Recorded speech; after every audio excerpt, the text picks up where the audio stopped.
পরকালে আল্লাহ পাকের প্রিয় হতে হলে প্রতিটি মানুষের মধ্যে 5টি গুণ থাকা লাগবে। যে মানুষগুলো চায় যে আল্লাহ পাক আমাকে ভালোবাসুক, আমি আল্লাহর প্রিয় হতে চাই, তাহলে ওই মানুষের মধ্যে 5টি গুণ অবশ্যই থাকা লাগবে।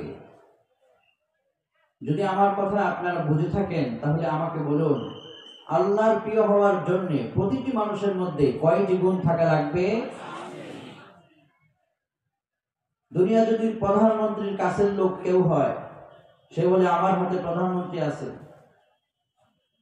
যদি তার বিশাল অট্টালিকা থাকে, আমার টাকার গরম আছে, ডিগ্রি, বিশাল ডিগ্রি যখন তার বস্তা ভরা থাকে, তখন সে কলমের বড়াই করতে পারে। আর যার হাতে আল্লাহ থাকে, তাহলে তার আনন্দটা কত বিশাল হবে। সুবহানাল্লাহ। আমরা তো আমাদের মাবুদকে চাই, আর মাবুদকে পেলে সব চাওয়া হয়ে যাবে, সব পাওয়া হয়ে যাবে, ঠিক কিনা কোন? এই মাবুদের কাছাকাছি যেতে হলে, আল্লাহ পাককে সরাসরি জান্নাতে দেখতে পারতে পারলে 5টি গুণ প্রত্যেকটা মানুষের মধ্যে থাকা লাগবে। আমরা এই 5টি গুণ নিয়ে আজ আমরা বাড়িতে যেতে চাই, বলুন ইনশাআল্লাহ। আর এই 5টি গুণ যাদের থাকবে, প্রথমত সারপ্রাইজ হচ্ছে ওরা তো একদিন মারা যাবে, মৃত্যুর বিছানায় শুয়ে পড়বে, সেদিন তার জন্য পুরস্কার শুরু হয়ে যাবে। সুবহানাল্লাহ। রাব্বুল আলামিন বলেন, ইন্নাল্লাযীনা ক্বালু রাব্বুনাল্লাহু সুম্মা ইসতাকামু তাতানাজ্জালু আলাইহিমুল মালাইকা আল্লা তাখাফু ওয়া লা তাহজানু ওয়া আবশিরু বিল জান্নাহ। যেই মানুষদের ভিতরে 5টি গুণ পাওয়া যাবে, এরা যেদিন মৃত্যুর দরওয়াজায় পৌঁছে যাবে, মৃত্যুর জন্য যখন প্রস্তুতি নেবে, দেখবেন মানুষ যখন মৃত্যু সজ্জায়, তখন তার পার্সোনাল খাট থেকে তার দেহটাকে নামিয়ে দেওয়া হয়, ছোট্ট একটা বিছানার উপরে শুয়ে দেওয়া হয়। ওই ছোট্ট বিছানাটার কোনো মূল্য থাকে না, সবচাইতে কম দামি একটা চাদরের উপরে তাকে শোয়ায় দেওয়া হয়। আর দুই পাশে তার আত্মীয় স্বজনেরা কান্নাকাটি করা শুরু করে দেয়।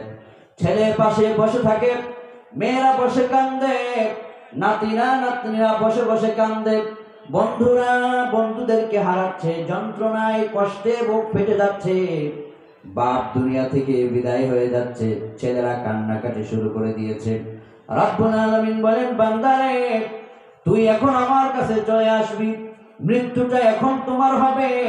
এমন তো অবস্থায় একটা মানুষকে যদি জিজ্ঞেস করা হয় আপনার কাছে কি চাহিদা, আপনি কি চান, লোকটা তখন বাড়ি চাইবে না, গাড়ি চাইবে না, সুন্দরী নারীর চাহিদা থাকবে না, লোকটার কোনো খাবারের চাহিদা থাকবে না। তখন সে শুধু এটাই বলবে, হয়তো আমি দুনিয়া থেকে বিদায় হয়ে যাব, যেন আমার মরণটা ঈমানের সাথে হয়, এটাই আমি চাই, ঠিক কিনা? তখন আত্মীয় স্বজনেরা পাশে বসে বসে কালিমার তালকিন করতে থাকে, লোকেরা দোয়া করতে থাকে, আল্লাহ আমার এই বাবা, আমার এই জ্যাঠা, আমার এই ভাই, আমার এই আত্মীয়, সে যেন ঈমান হারা হয়ে মরে না যায়। আশেপাশের লোকেরা দোয়া করতে থাকে। আল্লাহ পাক বলেন, 5টি গুণ যাদের ভিতরে থাকবে, ওই মানুষটা যখন মৃত্যুর শয্যায় পৌঁছে যাবে, লোকটাকে আল্লাহ পাক এতটা কবুল করবেন যে তার মরণের সময় তার ঘর থেকে তার আসমান পর্যন্ত যত দরওয়াজা আছে সবগুলো রহমতের দরওয়াজা আল্লাহ পাক সেদিন খুলে দিবেন। রহমতের দরওয়াজা খুলে যাবে, আসমান থেকে কাতার কাতার ফেরেশতারা নাজিল হয়ে যাবে, আপনার ঘরে নাজিল হবে, ঘরের দরওয়াজায় নাজিল হবে, আপনার চারিদিকে ফেরেশতারা বেষ্টনী দিয়ে দিবে, ফেরেশতাদের একটা সুঘ্রাণ আপনার নাকের ডগায় পৌঁছে যাবে। এতটা আনন্দ লাগবে আপনার, ফেরেশতাদের সুঘ্রাণ আপনার নাকের ডগায় যখন লাগবে, আপনার তখন মৃত্যুর ভয় আপনার হৃদয়ের ভিতরে থাকবে না। আল্লাহ পাক বলছেন, তাতানাজ্জালু আলাইহিমুল মালাইকা, আপনার মরণের সময় ফেরেশতারা নাজিল হয়ে যাবে, এবার ফেরেশতারা নাজিল হওয়া মাত্রই আপনার ঘরটা মাটির ঘর থাকতে পারে, কুড়ে ঘর থাকতে পারে, আপনার ঘরের ভিতরে কোন রকমের দামি আয়োজন নাও থাকতে পারে, কিন্তু সেদিন সেই মুহূর্তে ফেরেশতাদের শুভাগমনের কারণে আপনার গোটা ঘরটার ভিতরে জান্নাতে একটা আতরের সুঘ্রাণ চারিদিকে ছড়িয়ে পড়বে। এরপরে ফেরেশতারা এসে বলবে, আল্লা তাখাফু ওয়া লা তাহজানু ওয়া আবশিরু বিল জান্নাহ। ও আল্লাহর বান্দা, তোমার মধ্যে 5টা গুণ পাওয়া গিয়েছে, সুতরাং মৃত্যু তোমার একটু পরে হয়ে যাবে, তোমার কোনো চিন্তা নাই, কোনো দুঃখ নাই, পেরেশানি তোমার নাই, বরং একটু পরে তোমার জান কবজ হবে। মৃত্যুবরণ করার আগেই তোমাকে আল্লাহ পাক জান্নাতের সুসংবাদ দিয়ে দিচ্ছেন। কোন সুবহানাল্লাহ। মানুষ যখন জান্নাতের সুসংবাদ পেয়ে যাবে মরার আগে, এর চাইতে সৌভাগ্যবান মানুষ দুনিয়াতে আর কে হতে পারে? ঠিক কিনা কোন? এজন্য আল্লাহ হাবিব বলেছেন, মানুষ যখন মৃত্যুর বিছানায় শুয়ে যায়, যখন একটা বাক্য তার জবান দিয়ে উচ্চারণ করতে পারে, সহিহ মুসলিমের বর্ণনায় বিশ্বনবী বললেন, মান মাতা ওয়া হুয়া ইয়ালামু আন্নাহু লা ইলাহা ইল্লাল্লাহ দাখালাল জান্নাহ। লোকটা মরণের বিছানায় যদি শোয়া অবস্থায় একবার পড়তে পারে লা ইলাহা ইল্লাল্লাহ মুহাম্মাদুর রাসূলুল্লাহ সাল্লাল্লাহু আলাইহি ওয়াসাল্লাম, এই কালিমাটুকুন যদি মানুষ মরার মুহূর্তে তার জবান দিয়ে বেরিয়ে যায়, আর যদি সে মনে মনে এই ঘোষণা দিয়ে থাকে, আমি আমার রব একক রবের ঘোষণা দিচ্ছি, তিনি একক সত্তা, তার নবী মুহাম্মদ সাল্লাল্লাহু আলাইহি ওয়াসাল্লাম কালেমার সাক্ষ্য দিয়ে যদি সে মরতে পারে, নবীজি বলেছেন লালমনিরহাটের কোন একটা গ্রামে তার মরণ হবে, ইসলামপুরের কোন একটা গ্রামে তার মরণ হয়ে যাবে। মরার পরে ইমাম সাহেবেরা লাশ ধরে তার কবরে রাখতে দেরি হবে, ওই লাশটাকে আল্লাহ পাক জান্নাতে ঢুকাইয়া দিতে আল্লাহ পাক 1 সেকেন্ডও দেরি করবেন না। সুতরাং আমাদের ওই গুণগুলোই প্রয়োজন, যেই গুণগুলো অর্জন করলে আল্লাহকে আমরা আপন হিসাবে পাবো। ঠিক কিনা বলেন? কেননা দুনিয়ার জীবন জীবন নয়, পরকাল আছে, আখিরাতের দরবারে দাঁড়াতে হবে। এজন্য আল্লাহ পাক বলছেন, এই 5টি গুণ তোমরা অর্জন করো। গুণের ভিতরে 1 নম্বর গুণ হলো, এই মানুষগুলো তাম দুনিয়া ছেড়ে দিতে পারবে, কিন্তু তারা ঈমানকে কখনো কারো কাছে বিক্রি করবে না। ঠিক কিনা? আজ মুসলমানদের ঈমানকে কেড়ে নেওয়ার জন্য চারিদিকের শকুনরা তাকিয়ে আছে। বেঈমানেরা আল্লাহ পাকের কোরআন কারীমকে নিশ্চিহ্ন করে দেওয়ার ষড়যন্ত্র তারা চারিদিক করে যাচ্ছে। কিন্তু আপনি যদি আল্লাহ পাককে আপন হিসাবে পেতে চান, 1 নম্বর গুণ থাকা লাগবে, সেই গুণের নাম হলো ঈমান। বলেন কি? সবাই বলুন, কি গুণ? ঈমান। এবার ঈমানটা কি জিনিস? ঈমানটাকে আমরা সবাই পড়েছি, লা ইলাহা ইল্লাল্লাহু মুহাম্মাদুর রাসূলুল্লাহ সাল্লাল্লাহু আলাইহি ওয়াসাল্লাম। ঈমান কি জিনিস? ঈমানের অর্থটা কি? তাশরীহ করা হয়েছে তাসদীকুন নবী বিজামি'i মা জাআ বিহি নবী সাল্লাল্লাহু আলাইহি ওয়াসাল্লাম। ১৫০০ বছর আগে বিশ্ব নবী, মানবতার বন্ধু নবীজি আসমান থেকে আল্লাহ পাকের পক্ষ থেকে যা কিছু নিয়ে এসেছেন, এই সবগুলোকে চোখ বন্ধ করে মেনে নেওয়ার নাম হলো ঈমান। কোন সুবহানাল্লাহ। বিশ্বনবী আসমান থেকে যা নিয়ে এসেছেন, বিশ্বনবী আসমান থেকে নিয়ে এসেছেন আল্লাহর কালাম, বিশ্বনবী আসমান থেকে নিয়ে এসেছেন তার হাদিস। নবীজির উপর, এই কালামে পাকের উপর, হাদিসের উপর চোখ বন্ধ করে বিশ্বাস করার নাম হলো ঈমান। আর এই ঈমানের বাস্তবায়ন হলো নবীজির আদর্শ। আল্লাহ পাক বলেন, মা আতাকুমুর রাসূলু ফাখুযুহু ওয়া মা নাহাকুম আনহু ফান্তাহু। বিশ্বনবী তোমাদেরকে যা বলেছেন তা গ্রহণ করার নাম হলো ঈমান, তা বাস্তবায়ন করার নাম হলো ঈমানের পূর্ণরূপ। বিশ্বনবী যা তোমাদেরকে নিষেধ করেছেন ওগুলোর ওই বিষয় থেকে নিজেকে বাঁচিয়ে রাখার নাম হলো রাসূলকে মেনে চলা। এক কথা, আল্লাহ পাক যা বলেছেন, নবীজি যা বলেছেন, সবগুলোকে বিনা প্রশ্নে মেনে নিয়ে বাস্তব জীবনে আমল করার নাম হলো ইসলামের কাজ। কোন সুবহানাল্লাহ। এক নম্বর গুণ হচ্ছে ঈমান। সবাই বলে এক নম্বর গুণ কি? ঈমান। দুই নম্বর গুণ হচ্ছে ওয়ায়ুকিমুনাস সালাতা ওয়া মিম্মা রাযাকনাহুম ইউনফিকুন। দুই নম্বর গুণ হলো আল্লাহর ভালোবাসা পাওয়ার জন্য এই মানুষেরা মৃত্যুর সময় ফেরেশতাদের পক্ষ থেকে সুসংবাদ পাওয়ার জন্য এই মানুষেরা দুনিয়াতে সব ছেড়ে দিবে, সব ছাড়তে পারবে, কিন্তু সালাতের সময় হলে তারা সালাতকে ছাড়বে না। ঠিক কি না? এটা ঈমানদারের, এটা আল্লাহর প্রিয় বান্দাদের দ্বিতীয় নম্বর গুণ। তৃতীয় নম্বর গুণ হলো ওয়া মিম্মা রাযাকনাহুম ইউনফিকুন। আল্লাহর ভালোবাসা যারা পেতে চায় তাদের তৃতীয় নম্বর গুণ হলো এরা তাদের নিজেদের অর্থ সম্পদ থেকে যত পরিমাণ সম্ভব তারা তাদের রবের খুশির জন্য ব্যয় করে থাকে। এটা হচ্ছে তিন নম্বর গুণ। চার নম্বর গুণ হলো ওয়াল্লাযীনা ইউমিনুনা বিমা উনজিলা ইলাইক ওয়া মা উনজিলা মিন ক্বাবলিক। এই মানুষদের চতুর্থ নম্বর গুণ হলো এরা শেক্সপিয়রের জীবনী পড়বে না, কার্ল মার্কসের জীবনী পড়বে না, আইনস্টাইন আলবার্টের জীবনী পড়বে না, স্যার আইজ্যাক নিউটনের জীবনী পড়বে না। এরা মহাবিশ্ব এই মহাগ্রন্থ কোরআনে কারীমের সঙ্গে সম্পর্ক রাখবে। কোন ঠিক কিনা? এটা তাদের চার নম্বর গুণ। পাঁচ নম্বর গুণ হলো ওয়াবিল আখিরাতি হুম ইউকিনুন।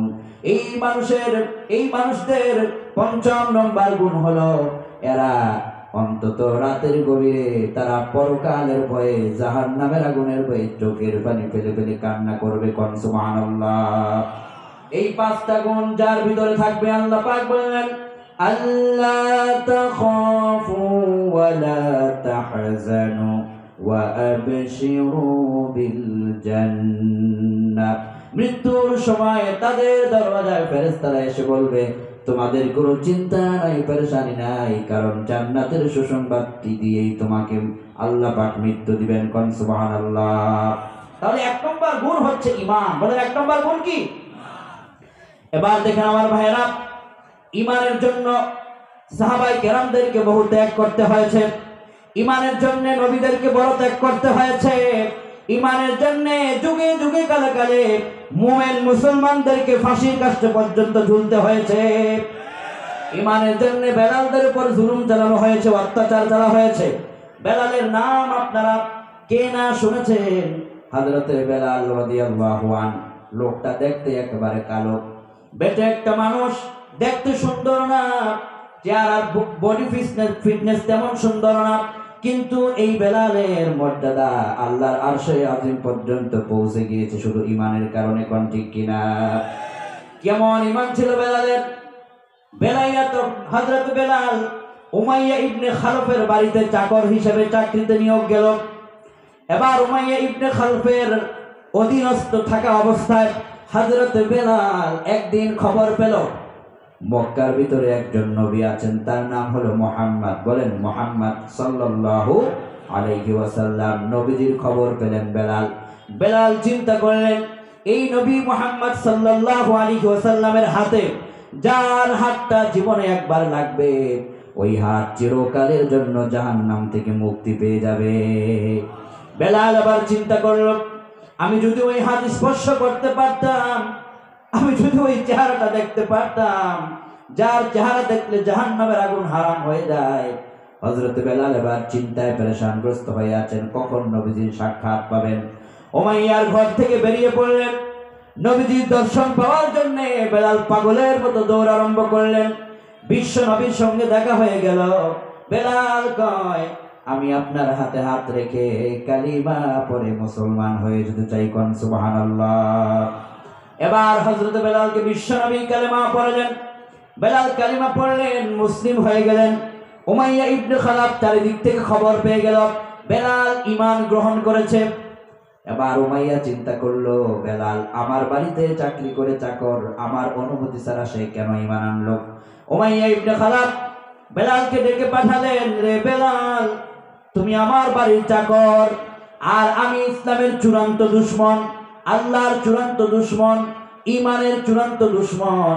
আমার বাড়িতে চাকরি করে তুমি আবার ঈমান গ্রহণ করেছো, তোমার তো সাহস কম নয়। এবার উমাইয়া ইবনে খালাফ কয়, বেলাল তুমি এই মুহূর্তে ঈমানটা ছেড়ে দাও।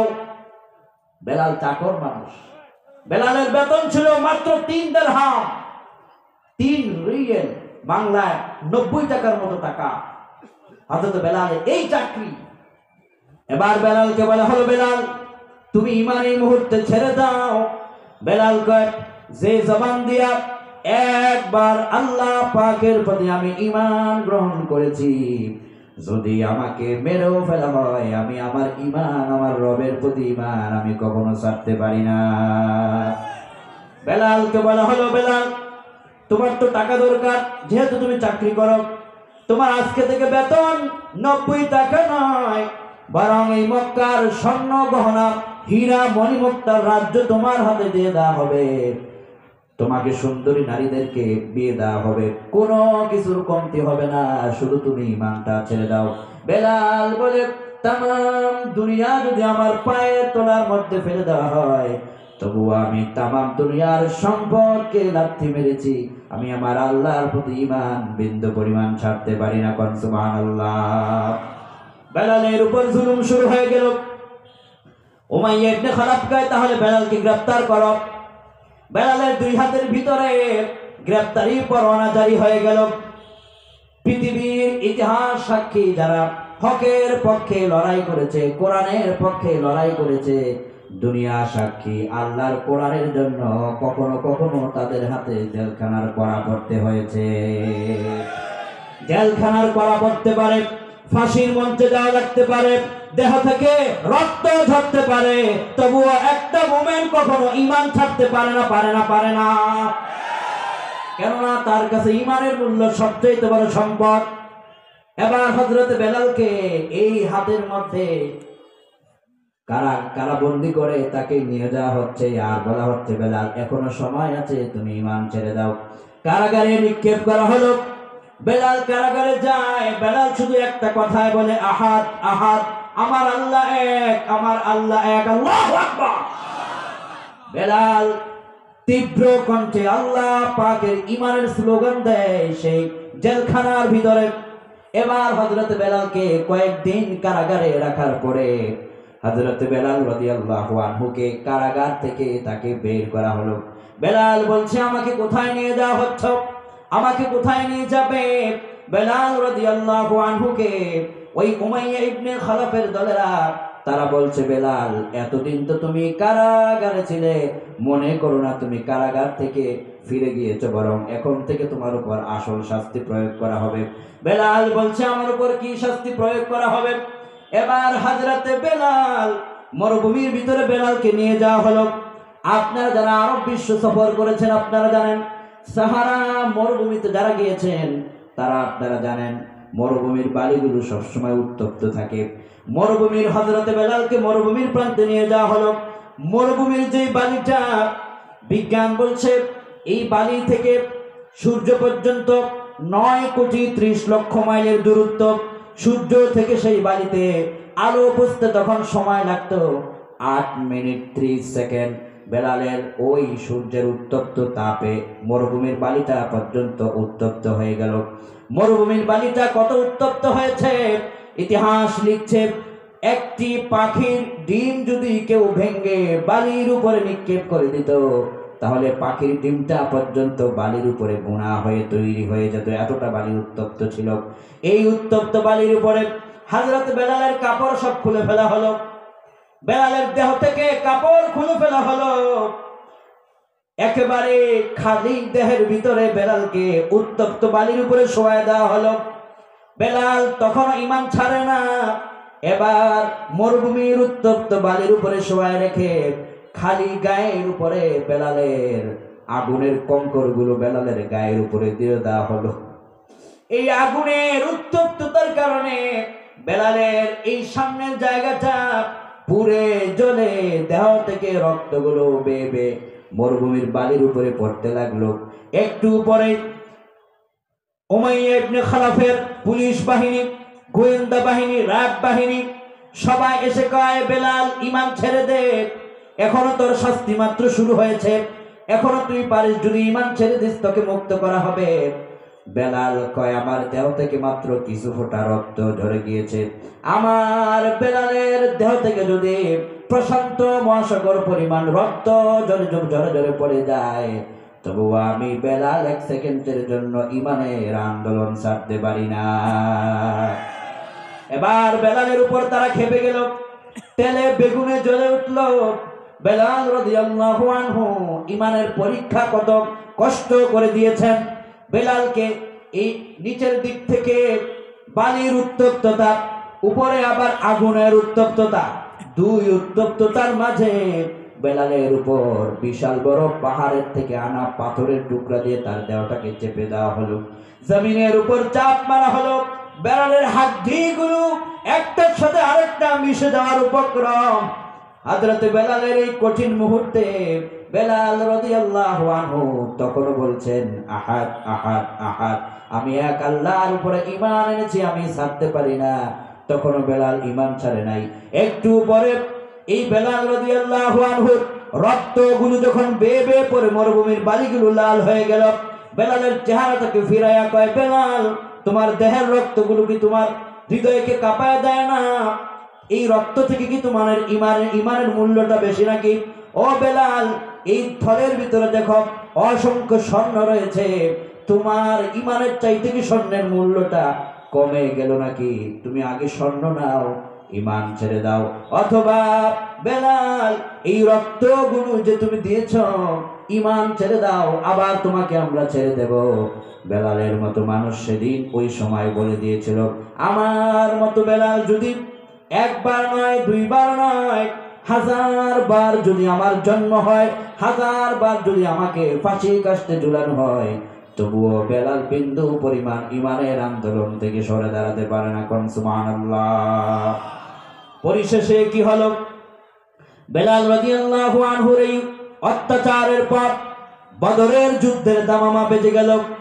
বদরের প্রান্তে যেই বেলালরা মার খেতে খেতে শেষ হয়ে গিয়েছে, বদরের প্রান্তে সেই বেলালের হাতে ইসলামের তরবারি উঠে গিয়েছে। ইসলামের তরবারির কারণে বদরের প্রান্তে উমাইয়া ইবনে খালাফদের পতন হয়েছে, আল্লাহর ইসলামের বিজয় বদরের প্রান্তে হয়েছে। কোন আল্লাহু আকবার। যুগে যুগে কালে কালে বেলালদের মতো এরকম ঈমানের পরীক্ষা দেওয়ার দরকার আমাদের আছে না নাই? ইব্রাহিম পয়গম্বর পরীক্ষা দিয়েছেন, মুসা পয়গম্বর পরীক্ষা দিয়েছেন, বাংলার মাটিতে ঈমানের জন্য বহু কোরআনের পাখিরা পরীক্ষা দিয়েছেন। আগামীতেও যদি পরীক্ষার প্রয়োজন হয়, লালমনির হাতে মুসলমানেরা তোমাদেরকে ঈমানের জন্য পরীক্ষা দেওয়া লাগতে পারে। এই ঈমানের ময়দানে কারা কারা পরীক্ষা দিতে প্রস্তুত? দুহাত তুলে আল্লাহকে দেখাও।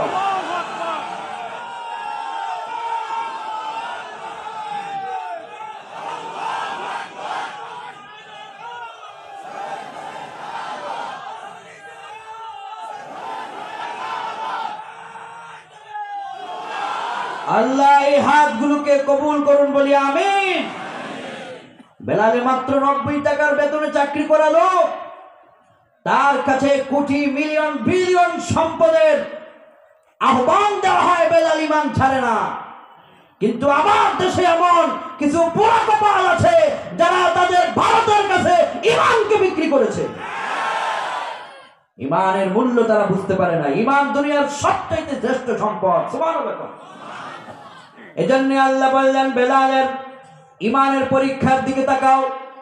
এজন্য আল্লাহ বললেন, আমার কাছাকাছির বান্দা যেতে হলে তোমাদেরকে 1 নম্বর গুণ থাকতে হবে। ঈমানের কাছে কাউকে সাথ দেওয়া যাবে না। ঈমান তোমাদের সর্বোচ্চ কাতারে থাকা লাগবে। এবার দেখেন আমার ভাইয়েরা, আমরা বললাম এই ঈমান মানুষের বাড়ে কখন? আল্লাহ কয় মাহফিল শুনে যখন। সুবহানাল্লাহ কন। আল্লাহ বললেন ইন্নামাল মুমিনুনাল্লাযীনা ইযা যুকিরাল্লাহ ওয়াজিলাত কুলুবুহুম ওয়া ইযা তুলিয়াত আলাইহিম আয়াতুহু যাদাতুহুম ঈমানা ওয়া আলা রাব্বিহিম ইয়াতাওয়াক্কালুন। যারা যখনই সময় পায় আল্লাহর কোরআনের মাহফিল শুনে, আল্লাহ কয় এই কোরআনের মাহফিল যে যত বেশি শুনে তার যদি ইমানের জায়গাটা জিরো পর্যায়ে থাকে, ইমান তাকে আল্লাহ তাকে হিরুর পর্যায়ে নিয়ে যায়। কোন সুবহানাল্লাহ। আবার আল্লাহ বললেন এই কোরআন যারা শোনেন ইমানের কাতারে যারা দাঁড়িয়ে যায়, এই সমস্ত মানুষেরা যখন বিপদে পড়ে তাদেরকে রক্ষা করেন যিনি, তিনি কে? আপনার জীবনে বিপদ আসতে পারে, মুসিবত নেমে আসতে পারে, কিন্তু যদি আপনি বলেন আমার ইমানই আমার জন্য যথেষ্ট, তাহলে আসমান থেকে এমন ভাবে সাহায্য আসবে যেটা আপনি কল্পনাও করতে পারেন না। এজন্য আল্লাহ বলছেন ওয়ালাউ আন্না আহলাল কুরা আমানু ওয়াত্তাকাউ লাফাতাহনা আলাইহিম বারাকাতিন মিনাস সামাই ওয়াল আরদ। ও লালমনিরহাটের তাওহীদি জনতা, ভারতের কাছে তোমার মস্তক নত করা লাগবে না, রাশিয়ার মস্কোর কাছে ভিক্ষা চাওয়া লাগবে না, ইউনাইটেড স্টেটের সহযোগিতা লাগবে না। আল্লাহ বলছেন শুধু ঈমান আর তাকওয়ার সম্পদ অর্জন করো, তোমার জন্য জমিনের রহমতের সব ভাগ্যের দরজা আমি আল্লাহ খুলে দেব। কোন আল্লাহু আকবার। আমরা তো সে জাতি যখন আমরা শুধুমাত্র সামান্য খেজুরের একটা টুকরাকে 70 ভাগ করে খেয়ে রণাঙ্গনে গিয়েছিলাম, ইসলামের কলেমার বিজয় হয়েছিল। আমরা তো সে জাতি যে আমাদের খাদ্যের অভাব দিয়া ইসলামকে কেউ মিটাই দিতে পারে নাই। আজকের বাংলার মাটিতে নানান ষড়যন্ত্র করে ইসলাম থেকে আমাদেরকে ছিনিয়ে নেবার ষড়যন্ত্র করা হচ্ছে।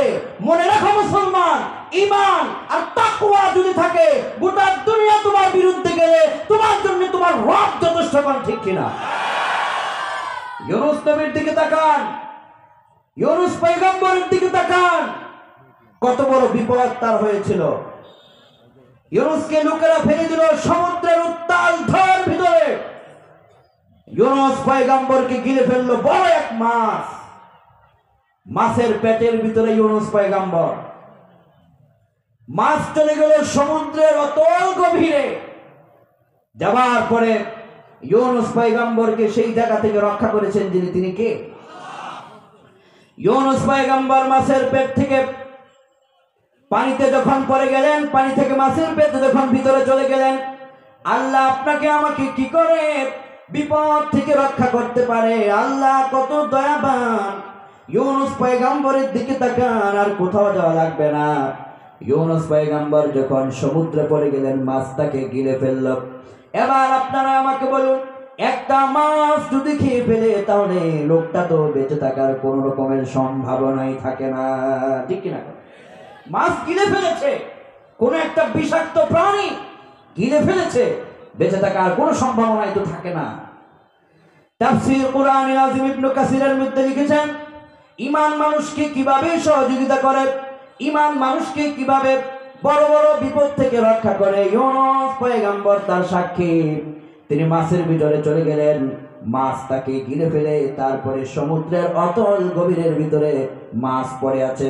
ইতিমধ্যে ইউনূস পয়গম্বরের মনে হলো যে আমি সমুদ্রের ভিতরে পড়ে গেলাম, এখান থেকে মাছের পেটের ভিতরে চলে গেলাম, মাছের পেটের ভিতরে ভয়ঙ্কর অন্ধকারের ভিতরে পড়ে গেলাম। এখন এই অন্ধকার থেকে আমাকে একমাত্র বাঁচাতে পারেন যিনি, তিনি কে? ইউনূস পয়গম্বর তিনি শুরু করলেন লা ইলাহা ইল্লা আনতা সুবহানাকা ইন্নী কুনতু মিনাল যালিমিন। দোয়াটা পারেন আপনারা? একটু মন খুলে আল্লাহর খুশির জন্য পড়ুন, লা ইলাহা ইল্লা আনতা সুবহানাকা ইন্নী কুনতু মিনাজ জালিমিন। ইউনূস পয়গম্বরকে আল্লাহ আপনি ছাড়া কোনো ইলাহ নাই, আপনি একমাত্র ইলাহ, বাঁচানোর একমাত্র মালিক। আর আল্লাহ আমি তো জালিমদের অন্তর্ভুক্ত হয়ে গেছি, আপনি যদি আমারে মাফ না করেন তাহলে আমার কোনো বেঁচে থাকার উপায় নাই। আল্লাহ রাব্বুল আলামিন এক হচ্ছে পানির অন্ধকার, আরেক হচ্ছে মাছের অন্ধকার, আরেক হচ্ছে মাছের ভিতরে সমুদ্রের ভয়ঙ্কর অন্ধকার।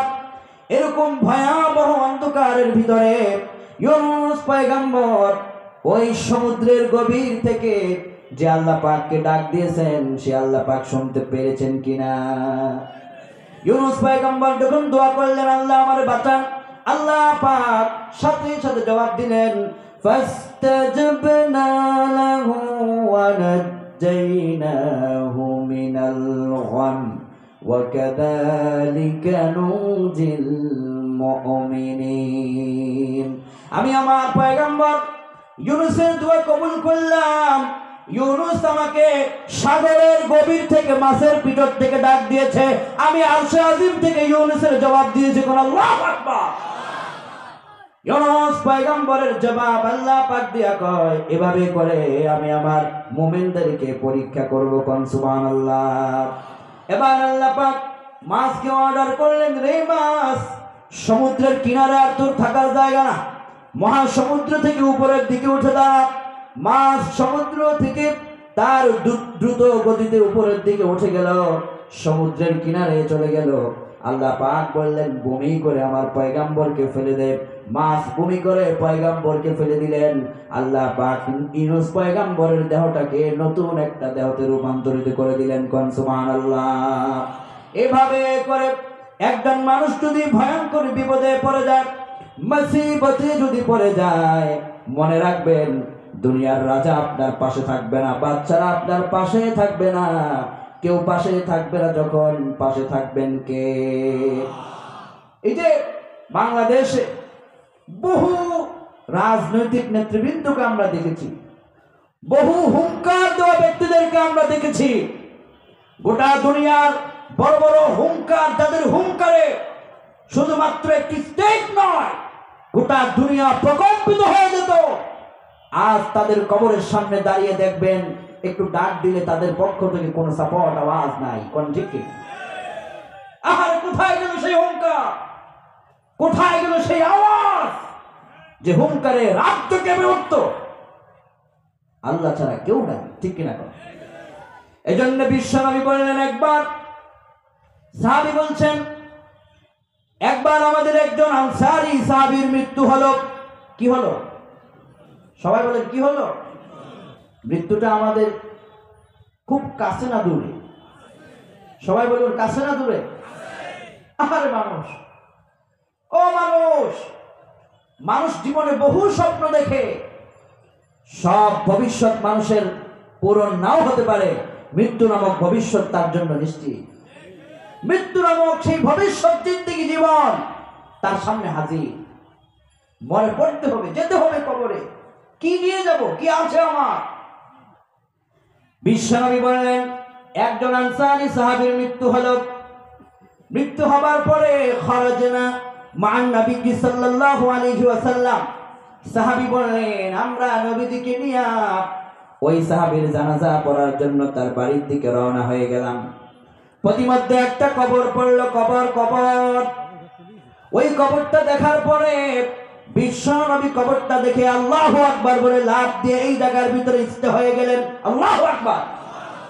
কবর দেখে নবীজি দাঁড়িয়ে গেলেন। আর আমরা কবর দেখে কি করি? কবর দেখে কি করি? হেঁটে চলে যায়। ইয়াং যুবকেরা কানে ইয়ারফোন লাগায়, গান শুনে মাথা নাড়ায় নাড়ায় হেঁটে যায়।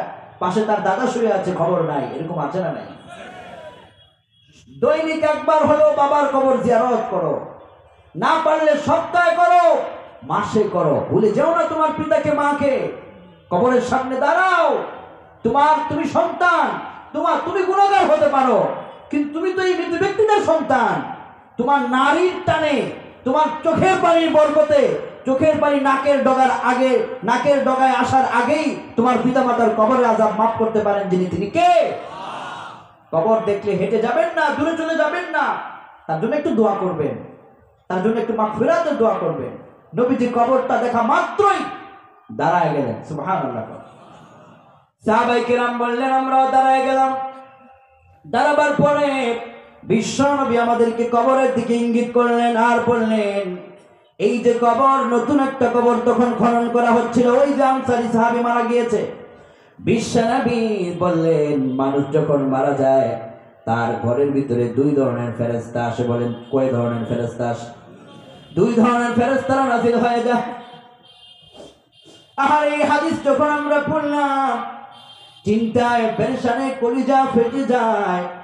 মানুষটা যদি দলীয় পরিচয়ে তার ভিন্ন হতে পারে, কিন্তু লোকটা তো মানুষ। এই মানুষ মারা গেলে প্রতি মানুষের বাড়িতে দুই ধরনের ফেরেশতা নাজিল হবে। নবীজি বললেন ফেরেশতা দুই ধরনের নাজিল হয়। এক ধরনের ফেরেশতারা আসে, তার রূহটাকে হাতের ভিতরে নেয়, নেওয়ার পরে এই রূহটাকে একটা পরীক্ষা করে যে রূহটাকে ইমানের নাকি বেঈমানের, লোকটা কি ইমানদার নাকি বেঈমান, লোকটার ভিতরে ইমানের জোশ কতটুকু আছে, ফেরেশতারা পরীক্ষা চালায়। নবীজি বলেছেন পরীক্ষা করে যখন দেখা যায় এই রূহটা, মৃত ব্যক্তিটার ভিতরে এই 5টি গুণ আছে, তার মধ্যে ঈমান আছে, এবার ফেরেশতারা এই রূহটাকে অত্যন্ত সম্মানের সাথে জান্নাতের একটা রুমালের মধ্যে তার রূহটাকে সম্মানের সাথে রেখে দেয়। আর এই রূহটাকে নিয়ে ইলা সামাই, আসমানের দিকে ফেরেশতারা উঠতে থাকে। আল্লাহু আকবার। প্রথম আসমান বরাবর যখন চলে যায়, এই দুনিয়া থেকে প্রথম আসমানের দূরত্ব কতটুকু আধুনিক বিজ্ঞান সেটা গবেষণা করে কুল কিনারা করতে পারে নাই। ইলা সামা একটা শব্দের ব্যাখ্যা করতে গিয়ে আমেরিকার বুকে একজন বিজ্ঞানী অমুসলিম, তিনি কালেমা পড়ে মুসলিম হতে বাধ্য হয়ে গিয়েছেন। কোন সুবহানাল্লাহ। দুনিয়া থেকে আসমানের দূরত্ব কতটুকু? বর্তমান দুনিয়ার এক শ্রেণীর বিজ্ঞানীরা তারা বলছেন যে আমরা দুনিয়ার সবচেয়ে কাছে একটা তারকা আমরা সেখানে লাগাবো, আর ওই তারকার ভিতরে লাগানো থাকবে, লেখা থাকবে ইউনাইটেড স্টেট অফ আমেরিকা। আমরা যে কত বড় হয়েছি, আল্লাহর উপরে আমাদের ক্ষমতা আছে, এটা আমরা ওখানে তারকা লাগায় দেখাতে পারবো। নাউজুবিল্লাহ। বিজ্ঞান সেখানে তারকা লাগাবার জন্য আবিষ্কার করলো, গবেষণা চালালো যে পৃথিবীর সবচেয়ে কাছে কোন তারকাটা আছে। বিজ্ঞান গবেষণা করে দেখলেন পৃথিবীর সবচেয়ে কাছে রয়েছে একটা তারকা, তার নাম হচ্ছে ব্যাটেল জুইস। বিজ্ঞান এবার বললেন এই তারকাটা কত বড়, ওই তারকাটা যত বড় আমরা তত বড় তারকা বানাবো সেখানে, কেননা পৃথিবীর মানুষকে আমরা আকর্ষণ করতে চাই। কিয়ামতের আগে মানুষ নিজেরাই নিজেকে খোদা দাবি করবে, ক্ষমতা পাওয়ার পরে যেরকম খোদা দাবি করেছিল ফেরাউনের মতো বাদশারা, খোদা দাবি করবে ক্ষমতার কারণে, মনে করবে এই দেশ, এই জনগণ, এই রাষ্ট্র, এই মাটির মালিক একমাত্র আমি, এটা মানুষ মনে করবে। কিয়ামতের আগে এরকম স্বৈরাচারীরা আসবে যারা আল্লাহর সঙ্গে টক্কর দিতে থাকবে, কিন্তু দিন শেষে তারা আল্লাহর সঙ্গে টক্কর দিয়া পারবে না। আল্লাহ পাকের গজবের কাছে তারা একেবারে মাটির সাথে মিশে যাবে। It's get example. ওই বিজ্ঞানীরা তারা চেয়েছে দুনিয়ার সবচেয়ে কাছের মহাশূন্যের কাছে যে তারকা ব্যাটেল জুইস, তার পাশে একটা তারকা তারা সেখানে নিক্ষেপ করবে, যুক্ত করবে। তো বিজ্ঞান গবেষণা করে দেখলো ওই তারকাটা কত বড়। আমি যদি আপনাদেরকে বলি আমরা যে সূর্য দেখি, সূর্যটা কত বড়, আপনারা বলবেন দুনিয়া থেকে 13 লক্ষ গুণ বড় হলো আল্লাহ পাকের এই সূর্যটা, ঠিক কিনা? এই যে দুনিয়াটা, এই দুনিয়াটা, এই যে বাংলাদেশ, এটা হচ্ছে 56,000 বর্গমাইলের বাংলাদেশ। এরকম পৃথিবীতে 228টি দেশ মিলিয়ে একটা পৃথিবী গঠিত হয়েছে। এইরকম পৃথিবীর 13 লক্ষ গুণ বড় হচ্ছে একটা সূর্য। আল্লাহু আকবার। বিজ্ঞান গবেষণা করে দেখেছে ওই ব্যাটেল জুইস নামক তারকাটা কত বড়। বিজ্ঞান অবাক হয়ে যায়, পৃথিবী থেকে সূর্য 13 লক্ষ গুণ বড়, আর সূর্য থেকে যে ব্যাটেল জুইসের আবিষ্কার হয়েছে ওই ব্যাটেল জুইসটা একটা নয়, দুইটা নয়, 33 কোটি গুণ বড়। বিজ্ঞান আবার বললেন এই 33 কোটি গুণ বড় সম্বলিত একটা তারকা আমাদের গবেষণা করা দরকার, তার পাশে আমরা বসাবো। পাশে বসাতে গবেষণা করে দেখে এর পাশে কোনো খালি জায়গা নাই, তার পাশে আরেকটা তারকা আল্লাহ পাক সেট করে রেখেছেন বিজ্ঞান নাম দিয়েছেন প্রক্সিমা সেন্ট্রাই। বিজ্ঞান বলছে এটাও সূর্যের চাইতে 33 কোটি গুণ বড়। তার পাশে আমরা জায়গা চাইলাম, জায়গা পেলাম না, সেখানে আল্লাহ পাক আরেকটা তারকা রেখেছেন আলফা সেন্ট্রাই। বিজ্ঞান বলছে অবাক হয়ে গেলাম, শুধুমাত্র প্রথম আসমানের মহাশূন্যের নিচে এই রকমের 33 কোটি গুণ বড় তারকা, একটা নয়, দুইটা নয়, 500 বিলিয়ন তারকা আল্লাহ এক জায়গার ভিতরে, গ্যালাক্সির ভিতরে ঢুকে রাখছে। কোন আল্লাহু আকবার! কি বড় আল্লাহ, কি মহান আল্লাহ! এবার বিজ্ঞান শেষ পর্যন্ত বলেছে আমরা এত বড় তারকা বানাতে পারবো না, কিন্তু আমরা ওই তারকার কাছাকাছি গিয়ে সেই জায়গার ভিতরে আমরা আমাদের দেশের নামকে ছড়িয়ে দেব। বিজ্ঞান পৃথিবীর সবচেয়ে দ্রুতগামী যানকে তারা এখানের জন্য নির্মাণ করলো। পৃথিবীর সবচেয়ে দ্রুতগামী যান এটা হচ্ছে অ্যাপোলো 11। এটা ঘন্টায় 39,000 কিলোমিটার বেগে দৌড়ায়। এটা তারা গবেষণা করলো, এটা দিয়ে তারা আসমানে উড়বে, যেটা দিয়ে গিয়েছিলেন নীল আর্মস্ট্রং চাঁদের দেশে, এবং তিনি চাঁদ দেখেছেন, চাঁদের মাঝখানে ফাটল দেখেছেন। দুনিয়াতে এসে বলছেন যে চাঁদের মাঝখানে ফাটল কেমনে? মুসলিম বিজ্ঞানীরা বলছেন ইকতারাবাতিস সাআহ ইনশাক্কাল কামারা ফি জামানি রাসূলিল্লাহি সাল্লাল্লাহু আলাইহি ওয়াসাল্লাম। এই চাঁদ তো সেই চাঁদ যে চাঁদকে আমাদের প্রিয় রাসূল নিজ হাতে ইশারা দিয়ে দ্বিখণ্ডিত করেছে। নীল আর্মস্ট্রং চাঁদের দেশে গিয়ে ওই দ্বিখণ্ডিত অংশটা নিজের চোখে দেখে এসেছেন। কোন আল্লাহু আকবার! 1969 সালে তিনি গিয়ে দেখে এসেছেন ওই যান দিয়ে, যেটা অ্যাপোলো 11। বিজ্ঞান এই অ্যাপোলো 11কে নিয়ে পৃথিবীর সবচেয়ে কাছের ওই ব্যাটেল জুইসের কাছে গিয়ে ইউনাইটেড স্টেট অফ আমেরিকা লেখার জন্য তারা রওনা হয়েছেন। কম্পিউটারকে তারা ক্লিক করেছে, অটোমেটিক অ্যাপোলো 11 থেকে বলছে স্যার আপনারা যাবেন কোথায়? বিজ্ঞানীরা কয় আমাদের গন্তব্য হল ব্যাটেল জুইস মহাশূন্যের কাছে। এবার ব্যাটেল জুইস কয় স্যার আপনাদের বয়স কত? একজন কয় আমাদের বয়স 50, আরেকজন কয় আমরা 80 বছর বাঁচবো, আরেকজন কয় আমরা 90 বছর বাঁচবো, আরেকজন কয় হয়তো আমরা কিছুদিন পরে মারা যাব। এবার ব্যাটেল জুইসে যাওয়ার আগে ওই অ্যাপোলো 11 ওই যন্ত্র তাদেরকে বলে ও স্যার আপনারা 80 বছর হায়াত নিয়ে রওনা করেছেন, 50 বছর হায়াত নিয়ে রওনা করেছেন, আমি অ্যাপোলো 11 যদি মহাশূন্যের কাছে ব্যাটেল জুইসের কাছে আমার যেতে হয়, তাহলে আমার ঘন্টায় গতি যদি 39,000 কিলোমিটার হয়, আমাকে ব্যাটেল জুইসে পৌঁছতে সময় লাগবে 1,15,000 বছর। বিজ্ঞান কয় I am really sorry, I am extremely sorry. Allah তোমার কাছে সরি বলা ছাড়া আর কোনো রাস্তা নাই। ওই ব্যাটেল জুইসে আমরা যেতেও পারবো না, 1,15,000 বছর আমরা পাবো না। তার মানে আকাশের কাছে গিয়া আল্লাহর সাথে ধাক্কা দেওয়ার ক্ষমতা পৃথিবীর কারো হবে না। কোন ঠিক কিনা? তাহলে আমি বুঝাতে চেয়েছি দুনিয়া থেকে আসমানটা কত দূরত্ব।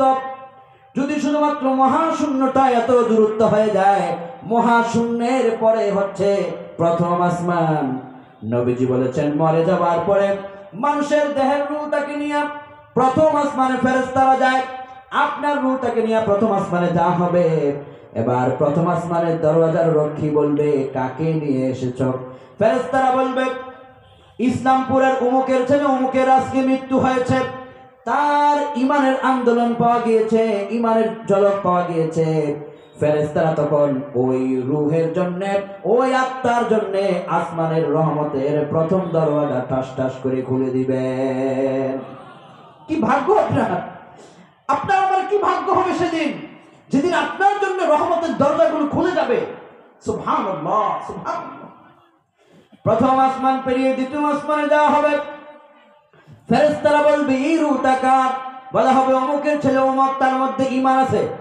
বিশ্ব নবী বলেছেন দ্বিতীয় আসমানের রহমতের দরওয়াজা তার জন্য খুলে যাবে। এখান থেকে তৃতীয় আসমানে যাওয়া হবে, তৃতীয় আসমানের রহমতের দরওয়াজা খুলে যাবে, চতুর্থ আসমানের দরজা খুলে যাবে, পঞ্চমের দরজা খোলা হবে, ষষ্ঠ রহমতের দরজা খোলা হবে। এমনি এমনি উপরের দিকে যেতে থাকবে। নবীজি বলেছেন এক পর্যায়ে তার ওই আত্মাটা থেকে এমন একটা সুঘ্রাণ ছড়িয়ে পড়বে যে গোটা আসমানের এরিয়াটা আতরের ঘ্রাণে রূপান্তরিত হয়ে যাবে। এক পর্যায়ে আল্লাহ পাক বলবেন বান্দার রূহটা আবার জমিনের ভিতরে নিক্ষেপ করো, আবার ওই মাটিতে রেখে দাও। বান্দার লাশটা যেই মাটিতে রাখা হবে, আল্লাহু আকবার বলেন, সে সময়টা আমাদের প্রত্যেকের আসবে, আমাদের সবার আসবে। সভাপতি সাহেবের আসবে, চেয়ারম্যান সাহেবের আসবে, মেম্বার অফ পার্লামেন্ট সাহেবের আসবে, প্রাইম মিনিস্টার যিনি থাকবেন তার জন্য আসবে, একটা ফকিরের জন্য আসবে, বিশাল অট্টালিকার মালিকের জন্য আসবে। সেই দিন আপনার আমার সবার জন্য আসবে, ঠিক কিনা বলেন? নবীজি বলেছেন, এবার আল্লাহ পাক বলবেন, এই সুন্দর রূহটা তার জমিনের যে দেহটা দেহের মধ্যে ঢুকায় দাও। ফেরেশতারা তার রূহটাকে দেহের ভিতরে ঢুকায় দিবে। এবার কবরের ভিতরে আপনাকে তোলা হবে, প্রথম প্রশ্নই করা হবে, তোমার রবকে জবাব দাও, কারণ সুবহানাল্লাহ। আপনি বলবেন আমার রব আল্লাহ, আমার রবকে। প্রশ্ন করা হবে তোমার দিন কি, আপনি বলবেন আমার দিন ইসলাম। প্রশ্ন করা হবে মা কুনতা তাকুলু ফি হাদার রাজুলু, উম্মতের কবর থেকে শুরু করে মদিনার নবীজির রওজা মুবারক পর্যন্ত যত কোটি কোটি মাটির নিচের পর্দা আছে, সব পর্দা আল্লাহ পাক খুলে দিবেন। উম্মত তার কবর থেকে নবীজিকে দেখানো হবে। ফেরেশতারা বলবে মা কুনতা তাকুলু ফি হাদার রাজুলু, এই যে একজন লোক দেখা যায়, ওই নবী সম্পর্কে তোমার মতামত কি? এবার যার ইমানের ঝলক আছে কবরের ভিতরে সে বলবে নবিয়ুনা মুহাম্মাদুর রাসূলুল্লাহ সাল্লাল্লাহু আলাইহি ওয়াসাল্লাম। সে বলবে আমি আমার এই নবীর জন্যই তো পাগল ছিলাম। আল্লাহ পাক তখন তার প্রশ্নের জবাবে তৃতীয়বার ফেরেশতারা প্রশ্ন করবে, তুমি যে বললা তোমার রব আল্লাহ, তোমার দ্বীন ইসলাম, তোমার নবী মুহাম্মদ সাল্লাল্লাহু আলাইহি ওয়াসাল্লাম। এখানে আপনারা আরেকটা প্রশ্ন করতে পারেন, আমি তো আরবি জানি না, কবরে তো প্রশ্ন করা হবে আরবিতে, তো আমি প্রশ্নের জবাব কেমনে দিব? বিশ্ব নবী বলেছেন তোমার আরবি জানা লাগবে না, যখন তোমাকে কবরস্থ করা হবে তোমাকে আল্লাহ পাক অটোমেটিক আরবি বলার যোগ্যতা আল্লাহ পাক দান করে দিবে। আরবি বুঝতে পারবেন, আপনি বলতে পারবেন। সেখানে নবীজি বলেছেন যখন আপনার প্রশ্নের 3টা জবাব সঠিক হয়ে যাবে, 4র্থ নম্বরে আরেকটা প্রশ্ন করা হবে। এই জায়গার ভিতরে হবে কঠিন প্রশ্ন। ফেরেশতারা বলবে তুমি যে বললা তোমার রব আল্লাহ, তুমি যে বললা তোমার দ্বীন ইসলাম, তুমি যে বললা তোমার নবী মুহাম্মদ সাল্লাল্লাহু আলাইহি ওয়াসাল্লাম, এবার তুমি এই 3টা বিষয়ের প্রমাণ আমাদেরকে দেখাও, কোথ থেকে তুমি জেনে এসেছো? আল্লাহু আকবার। এবার আপনি আমি কি বলবো? মুমিন ব্যক্তিরা বলবে কারাতু কিতাবাল্লাহ ফাআমানতু বিহি ওয়া সাদ্দাকতু। আপনি বলবেন আমার রব আল্লাহ, সেটা আমি কোরআন পড়ে জেনেছি, আমার দ্বীন ইসলাম সেটা আমি কোরআন থেকে জেনেছি, আমার নবী মুহাম্মদ সাল্লাল্লাহু আলাইহি ওয়াসাল্লাম সেটাও আমি কোরআনে কারীম পড়ে জেনেছি। এবার আল্লাহ পাকের পক্ষ থেকে একটা কুদরতি সাউন্ড তৈরি হয়ে যাবে। আল্লাহ পাক বলবেন ফাফরিশুহু মিনাল জান্নাহ ওয়ালবিসুহু মিনাল জান্নাহ। চিৎকার দিয়ে বলেন আল্লাহু আকবার। আল্লাহ পাক বলবেন ও ফেরেশতারা, আমার এই বান্দার পরনে কি কাপড়টা আছে একটু টেস্ট করে দেখো। মৃত্যুর পরে একজন মানুষের পরনের ভিতরে সবচাইতে কম দামি কাপড়ের কাপড়টা জড়ায় দেওয়া হয়। দামি কাপড় মানুষ খুঁজতে যায় না, কোনো মতে কাপড় দিলেই চলে, এরকম করে কম দামি কাপড়টা দিয়ে দেওয়া হয়। কথা বাস্তব কিনা বলেন? এবার আল্লাহ পাক বলবেন আমার বান্দার পরনে কি কাপড়? ও ফেরেশতারা একটু টেস্ট করো। ফেরেশতারা কয় আল্লাহ আপনার বান্দার পরনে দুনিয়া থেকে নিয়ে আসা সামান্য কয়েক টাকার কাপড় আমরা খুঁজে পেয়েছি। আল্লাহ পাক বলবেন আমার বান্দাকে প্রথম নম্বর পুরস্কারটা আমি দিতে চাই ইমানের কারণে। আমার বান্দার পরনের এই সামান্য কাপড়টুকুন তোমরা খুলে ফেলো, আর জান্নাত থেকে জান্নাতের রাজকীয় পোশাক আমার বান্দার পরনে পরায়া দাও। জান্নাতের পোশাক আপনার গায়ের মধ্যে জড়িয়ে দেওয়া হবে। এই দুনিয়াতে যখন পোশাকের প্রতিযোগিতা হয়, আপনারা দেখবেন যার পোশাক যত সুন্দর সেই শেষ পর্যন্ত সারপ্রাইজ পেয়ে পৃথিবীকে ধন্য করে দেয়। জান্নাতের পোশাকটা কত সুন্দর হবে! আল্লাহ হাবিব বলেছেন আল্লাহ পাক প্রথমে বান্দাকে জান্নাতের কাপড়টা পরায় দিবেন, এরপরে আল্লাহ পাক বলবেন, বান্দা কোন জায়গার ভিতরে এখন এই জান্নাতের কাপড় পরে শুয়ে আছে? ফেরেশতারা বলবে, আল্লাহ মাটির একটা জায়গা যেখানে মানুষেরা তাকে কবরে রেখে দিয়েছে। আল্লাহ পাক বলবেন, এক সেকেন্ড বিলম্ব নয়, আমার বান্দার ইমানের দ্বিতীয় পুরস্কার হলো এই বান্দার মাটির কবর মাটি না, জান্নাত থেকে একটা রাজকীয় খাটের ব্যবস্থা হয়ে যাবে। জান্নাতি পোশাক পরায়া জান্নাতের খাটের উপরে আপনাকে রেখে দেওয়া হবে। আল্লাহু আকবার! কত বড় সৌভাগ্যবান হবে তারা যারা এই জান্নাতি পোশাক পাবে, জান্নাতের খাটের উপরে শুতে পারবে। এই আল্লাহ, যেদিন কবরে মানুষকে আপনি জান্নাতের পোশাক পরাবেন, সেদিন আপনি দয়া করে আমাদেরকেও জান্নাতের একটু পোশাক পরায় দিন। আমরা আপনার কাছে আর কিছুই চাই না। কবরের ভিতরে জান্নাতের পোশাক আপনি যাদেরকে পরাবেন, আপনি তাদের সাথে আমাদেরকেও শামিল করে নিয়েন। বলুন আমিন। নবীজি বলেছেন, তখন বলা হবে, ওয়ায়ুফসাহু লাহু ফিহা মাদ্দা বাসারিহি। আল্লাহ পাক বলবেন, বান্দা তুমি চোখ খুলো। বান্দা চোখ খুলবে, তাকাবে। নবীজি বলেছেন, বান্দার চোখের দৃষ্টি যত দূর পর্যন্ত যাবে, তার কবরটা তত দূরের সীমানা পর্যন্ত প্রশস্ত করে দেওয়া হবে। এরপরে আল্লাহ পাক বলবেন, ওয়াফতাহু লাহু বাবান ইলাল জান্নাত। আটো জান্নাত থেকে শুরু করে আপনার কবর পর্যন্ত গোটা এরিয়ায়, আপনার কবর থেকে জান্নাত পর্যন্ত সমস্ত পর্দা সরে যাবে, জান্নাতের দরজাগুলো খুলে দেওয়া হবে। আপনি আপনার কবরের ভিতরে জান্নাতের খাটে শুয়ে শুয়ে জান্নাতের দৃশ্যগুলো দেখে দেখে কলিজা ঠান্ডা করতে পারবেন। কোন সুবহানাল্লাহ। একটু পরে ফেরেশতারা নেমে আসবেন। ফেরেশতারা নেমে আসার পরে আপনাকে সর্বপ্রথম ওই খাটের উপরে শোয়ায় দিবে। খাটের উপরে শোয়ায় দেওয়ার পরে ফেরেশতারা আপনার কপালের মধ্যে মৃতভাবে একটুকুন মাসা করবে, আরাম দিবে। আরামের সাথে সাথে আপনার চোখের ভিতরে ঘুম চলে আসবে। নবীজি বলেছেন, নতুন যুবক যেদিন বিয়ে করে, নববধূকে পেয়ে যত আরামে মানুষ ঘুমায়া যায়, ওই সময় জান্নাতের পোশাক পরে জান্নাতের খাটের ভিতরে বান্দা ঘুমিয়ে যাবে। এই ঘুমের ভিতরে কিয়ামতের দিন সে হাসরের ময়দানে উঠবে। কোন সুবহানাল্লাহ।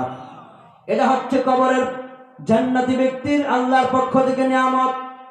পক্ষান্তরে যে ব্যক্তির ভিতরে এই পাঁচটি গুণ থাকবে না, ঈমানের গুণ থাকবে না, তার রূহটা যখন ফেরেশতারা নিতে আসবে, নবীজি বলেছেন, তখন তার রূহটাকে টেস্ট করা হবে। দেখবে রূহ থেকে এক ধরনের দুর্গন্ধ ছড়িয়ে পড়ছে।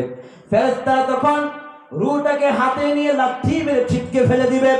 ফেরেশতারা বলবে, তার রূহটাকে লাঠি মেরে কেন ফেলে দিয়েছ?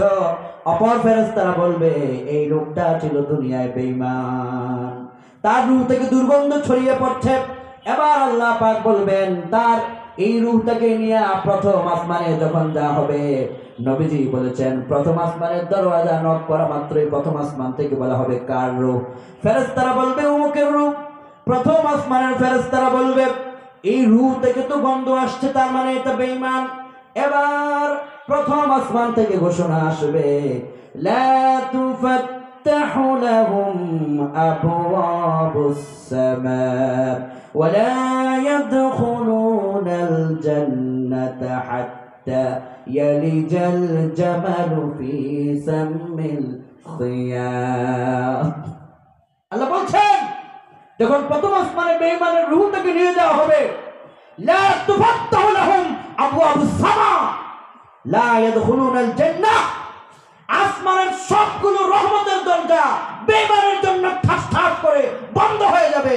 জান্নাতের দরজাগুলো ঠাস ঠাস করে বন্ধ হয়ে যাবে। কোন নাউযুবিল্লাহ। মানুষের জিন্দেগিটা এখানেই তো শেষ। মানুষের সফলতা বিফলতা তো এখানেই শেষ। মরার পরে তার জন্য রহমতের দরজাগুলো বন্ধ হয়ে যাবে। এর চাইতে দুর্ভাগ্য আর কি আছে একটা মানুষের জন্য? এরপরে আল্লাহ পাক বলবেন, এই রূহ আসমানের জন্য উপযুক্ত নয়, রহমতের জন্য উপযুক্ত নয়, জান্নাতের জন্য উপযুক্ত নয়। কবরের ভিতরে তার যেখানে লাশ, ওই লাশের ভিতরে তার রূহটাকে ফুঁকে দেওয়া হোক। কবরের ভিতরে তার রূহটাকে, আত্মাটাকে আবার ঢুকিয়ে দেওয়া হবে। এবার তাকে জিন্দা করা হবে। প্রশ্ন করা হবে, তোমার রবকে বলো, তোমার দিনকে বলো, তোমার নবীকে বলো। এবার এই বেঈমান লোকটা বলবে হা হা লা আদরি, বিমানের তাফসীর মুস্তাদরাক আলা সাহিহাইনের বর্ণনায় হায়হাতা লা আদরি। লোকটাকে যখন প্রশ্ন করা হবে তোমার রবকে বলো, লোকটা বলবে আমার রবকে আমি জানি না, রবকে আমি চিনি না। নাউযুবিল্লাহ। আপনাদের আদর্শপুরে ইসলামপুরে যদি কোনো একজন মানুষ, কোনো একটা ফকিরকে আপনি দাওয়াত দিলেন, দাওয়াত দিয়া যদি কোন তোমার কি লাগবে, ফকির যদি বলে আমার ঘরের 1 মাসের বাজার খরচ নাই, আপনি বাজার খরচ করে দিলেন, আপনি ড্রেস কিনে দিলেন, পয়সা করে দিলেন। 1 মাস পরে তার সঙ্গে দেখা হলো, লোকটাকে আপনি বললেন তুমি কি আমাকে চিনছো? যদি ফকির বলে তুমি কে, তোমারে আমি চিনি না, আপনার মনে কেমন কষ্ট লাগবে? বেড়া তোরে আমি 1 মাস আগে 1 মাসের বাজার কিনে দিয়েছিলাম, কাপড় দিয়েছিলাম, টাকা সম্পত্তি দিয়েছিলাম, আজকে 1 মাস পরে তুই আমারে ভুলে গেছিস, তুই কস আমারে চিনিস না। আপনি তখন মনের ভিতরে খুব কষ্ট পাবেন। কথা বাস্তব কিনা? স্ত্রীর জন্য স্বর্ণ গহনা কিনে দিয়েছেন, স্বর্ণ গহনা তোলায় তোলায় আপনি কিনে দিয়েছেন, কোনো কিছুতে কমতি রাখেন নাই। একদিন হঠাৎ করে স্ত্রী বলল তোমার সংসার থেকে আমি কিছুই পাই নাই, তোমার মতো স্বামী থাকার চেয়ে না থাকা ভালো। বলেন সেদিন আপনি স্বামীর আপনার হৃদয়ে কতটুকু কষ্ট লাগবে, লাগবে কিনা? সন্তানকে আপনি বললেন, সন্তান হঠাৎ করে একদিন আপনাকে বলল বাবা তোমার মতো বাবা থেকে না থাকা ভালো, এটা পাই নাই, ওটা পাই নাই, ওটা পাই নাই। আপনি যদি বলেন বাবা তুই পৃথিবীতে আসার পরে যেদিন হসপিটালে সর্বপ্রথম ছিলি, আমার পকেটে টাকা ছিল না, আমি রক্ত বিক্রি করে তোর চিকিৎসার টাকা চালিয়েছিলাম, তোর জন্য আমি কিছু করি নাই, তোর মুখে খাবার তুলে দিয়েছিলাম, তোর জন্য আমি জামা কাপড় পরিধান খাদ্য যা কিছু সংগ্রহ করা দরকার ছিল করেছিলাম। আজকে তুই বললি আমারে চিনস না, তখন একজন পিতার হৃদয়ে কতটুকু কষ্ট হবে বলুন? আখিরাতের সেই কবরের প্রশ্ন যখন করা হবে, মানুষকে যখন বলা হবে বলে তোমার রবকে, বেঈমান এক বাক্যে বলবে হা হা লা আদরি, হায়হাতা লা আদরি, আমি আল্লাহকে চিনি না, আমি জানি না। এবার বলুন আল্লাহ রাব্বুল আলামিন তখন কত কষ্ট পাবে?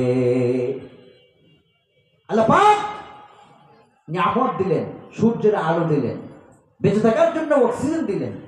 প্রতিদিন একজন মানুষকে বেঁচে থাকার জন্য 550 লিটার অক্সিজেন লাগে, যার বর্তমান একদিনের বাজার মূল্য হচ্ছে $800। 1 বছরের মূল্য 29 কোটি টাকা। আপনি 1 বছর আল্লাহর অক্সিজেন নিলে 29 কোটি টাকা লাগে। বলুন 20, 40, 50 বছর হায়াত পার হয়ে গেল, একদিনও কি আল্লাহ অক্সিজেনের মূল্য চেয়েছেন? অক্সিজেন দিয়ে বাঁচায় রাখলেন, সূর্যের আলো দিলেন, বিশুদ্ধ পানি পান করালেন। এরপরে মেডিকেল সায়েন্স বলছে মানুষ প্রতিদিন 20,000 বার শ্বাস নেয়। একবার শ্বাস নেবার পরে দ্বিতীয়বার শ্বাস নেওয়ার সময় যদি আল্লাহ জবানকে কাট করে দেয়, পৃথিবীর কোনো রাজা বাচ্চার ক্ষমতা নেই যে আপনার আবার হায়াত ফিরিয়ে দিতে পারে। ঠিক কিনা? কি মহান আল্লাহ, কত দয়া করলেন, যে আল্লাহ খাওয়াইলেন, যে আল্লাহ আপনার আমার এত কিছু করলেন, সে আল্লাহকে যদি আপনি বলেন আল্লাহকে আমি চিনি না, জানি না, আল্লাহ কত নারাজ হয়ে যাবেন। এবার ফেরেশতারা বলবে রবকে তুমি জানো না, তো দিন কি তোমার? লোকটা বলবে আমি জানি না। নবীকে? লোকটা বলবে জানি না। আল্লাহ পাক রাগ হয়ে আসমান থেকে বলবেন কাযাবা, বান্দারে কি মায়া করে তোরে আমি বানাইছিলাম, আর তুই আজকে মিথ্যে কথা বললি।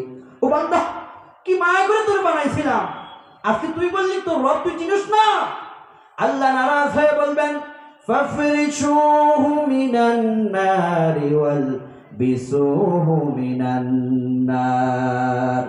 যে লোকের ভিতরে এই 5 গুণ থাকবে না, জবাব দিতে পারবে না, এই লোকটাকে সর্বপ্রথম কবরের ভিতরে যে আযাব দেওয়া হবে সেটা হলো তার পরনের কাফনের কাপড়টা খুলে ফেলা হবে, তার গায়ের ভিতরে একটা আগুনের জাহান্নামের পোশাক পরিয়ে দেওয়া হবে। নাউযুবিল্লাহ। জাহান্নামের পোশাক যখন পরিয়ে দেওয়া হবে, এরপরে আল্লাহ বলবেন তার জন্য জাহান্নামের একটা খাট নির্মাণ করো, আগুনের খাট নেমে আসবে। নবীজি বলেছেন এই আগুনের খাটটা কেমন হবে? খাটের চারিদিক থেকে আগুনের স্ফুলিঙ্গ বেরিয়ে পড়বে। দুনিয়ার আগুনের যেই তাপ, ওই কবরের আগুনের তাপ তার চাইতে আরো 69 গুণ বেশি হয়ে যাবে। চিৎকার দিয়ে কোন আল্লাহু আকবার। দুনিয়ার আগুন, আমি মাঝে মাঝে বিভিন্ন চা স্কুলে যখন যাবেন দেখবেন কেটলির নিচে আগুন জ্বলে। আপনি তখন যদি পারেন একটু হাত দিয়ে 5 মিনিট রেখে দিবেন, দেখবেন আপনার হাত জ্বলে পুড়ে ছাই হয়ে যাবে। নবীজি বলেছেন জাহান্নামের যে আগুন, ওই আগুনের তুলনায় দুনিয়ার আগুন মাত্র 1 গুণ শক্তিশালী। আল্লাহ পাক জাহান্নামের আগুনটাকে আরো 69 গুণ শক্তিশালী করে 70 গুণ জাহান্নামের আগুনের তাপ আল্লাহ পাক বাড়ায় দিবেন। ওই দুনিয়ার মাত্র 1 গুণ আগুন যদি এমন ভাবে ঘর জ্বালিয়ে দিতে পারে, বিল্ডিং জ্বালিয়ে দিতে পারে, দালান জ্বালিয়ে দিতে পারে, তাহলে আরো 69 গুণ তাপ সম্পন্ন আগুন যদি আপনার গায়ে জ্বলায়, আপনার অবস্থা কেমন হবে ভেবে দেখুন। নবীজি বলেছেন ওই আগুনের চুটে যখন আগুনের ড্রেস পরা হবে, ড্রেস থেকে আগুন ছড়িয়ে পড়বে, আর দেহটা একেবারে আগুন চারিদিক থেকে তাকে চেপে ধরবে। লোকটা মাত্র 1 সেকেন্ড বেঁচে থাকবে। লোকটা বলবে বাঁচাও বাঁচাও, কেউ তারে বাঁচাতে পারবে না। আগুনের একবারের চোপে তাপে লোকটার দেহটা মাটির সঙ্গে মিশে যাবে। আল্লাহ পাক আবার এই তার দেহের ছাই থেকে লোকটাকে আবার আল্লাহ পাক জিন্দা করবেন। আল্লাহ পাক বলছেন লা ইয়ামুতু ফিহা ওয়ালা ইয়াহইয়া। জীবন মৃত্যু একটা অবস্থা হবে, পরকালের অবস্থা। আযাবের শুরু আছে, শেষ নাই। আযাব বইতে বইতে যখন দেহটা একেবারে কঙ্কালে রূপান্তরিত হয়ে যাবে, ছাই হয়ে যাবে, ওই ছাই থেকে আল্লাহ পুনরায় আবার তাকে জিন্দা করবে, আবার তাকে আযাব দিবে, আবার ছাই হয়ে যাবে, আবার জিন্দা করবে, আবার আযাব দিবে, ইলা ইয়াউমিল কিয়ামা।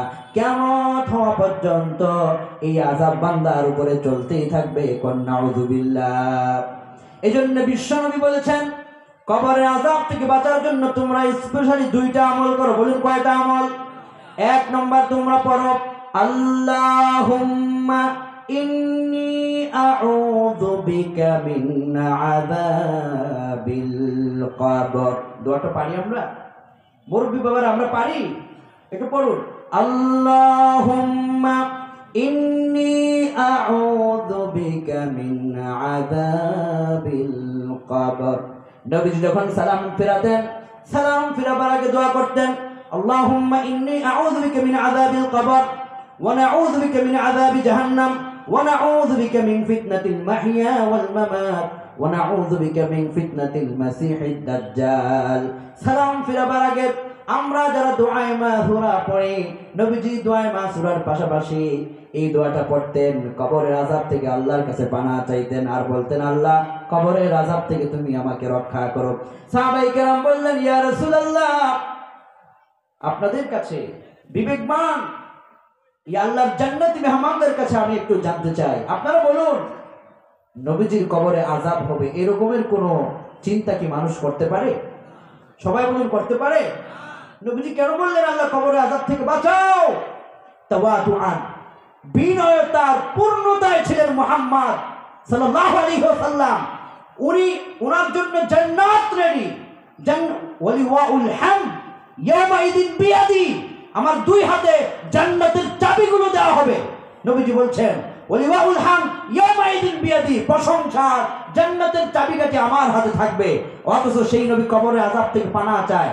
উম্মতদেরকে তিনি বুঝাতে চাচ্ছেন উম্মত কবরের আযাবটা অত্যন্ত ভয়ঙ্কর, যে আযাব থেকে বাঁচার জন্য আমি নিজে আল্লাহর কাছে সাহায্য চাই। আর এই সাহায্য চাওয়ার অর্থ হলো আমি সাহায্য চাওয়ার মধ্য দিয়ে যেন আমার উম্মতকে আল্লাহ পাক মাফ করে দেয়। সুবহানাল্লাহ। নবীজি বলতেন আল্লাহুম্মা ইন্নী আউযু বিকা মিন আযাবিল কবর, কবরের আযাব থেকে বাঁচার জন্য এই দোয়াটা পড়বেন। নবীজি আরেকটা আমল করতেন, সেটা হলো রাতে একবার করে পারলে সূরাতুল মুলক তিলাওয়াত করবেন। আল্লাহর হাবিব বলেছেন হিয়াল মানিআতু হিয়াল মুনজিয়াতু তুনজিহি মিন আযাবিল কবর।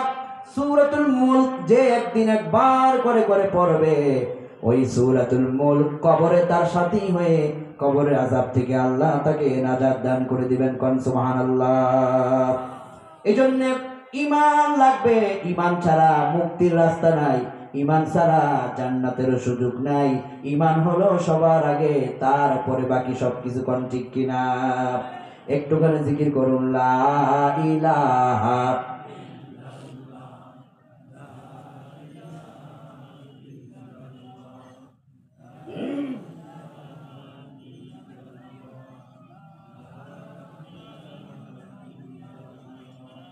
লা ইলাহা ইল্লাল্লাহু মুহাম্মাদুর রাসূলুল্লাহ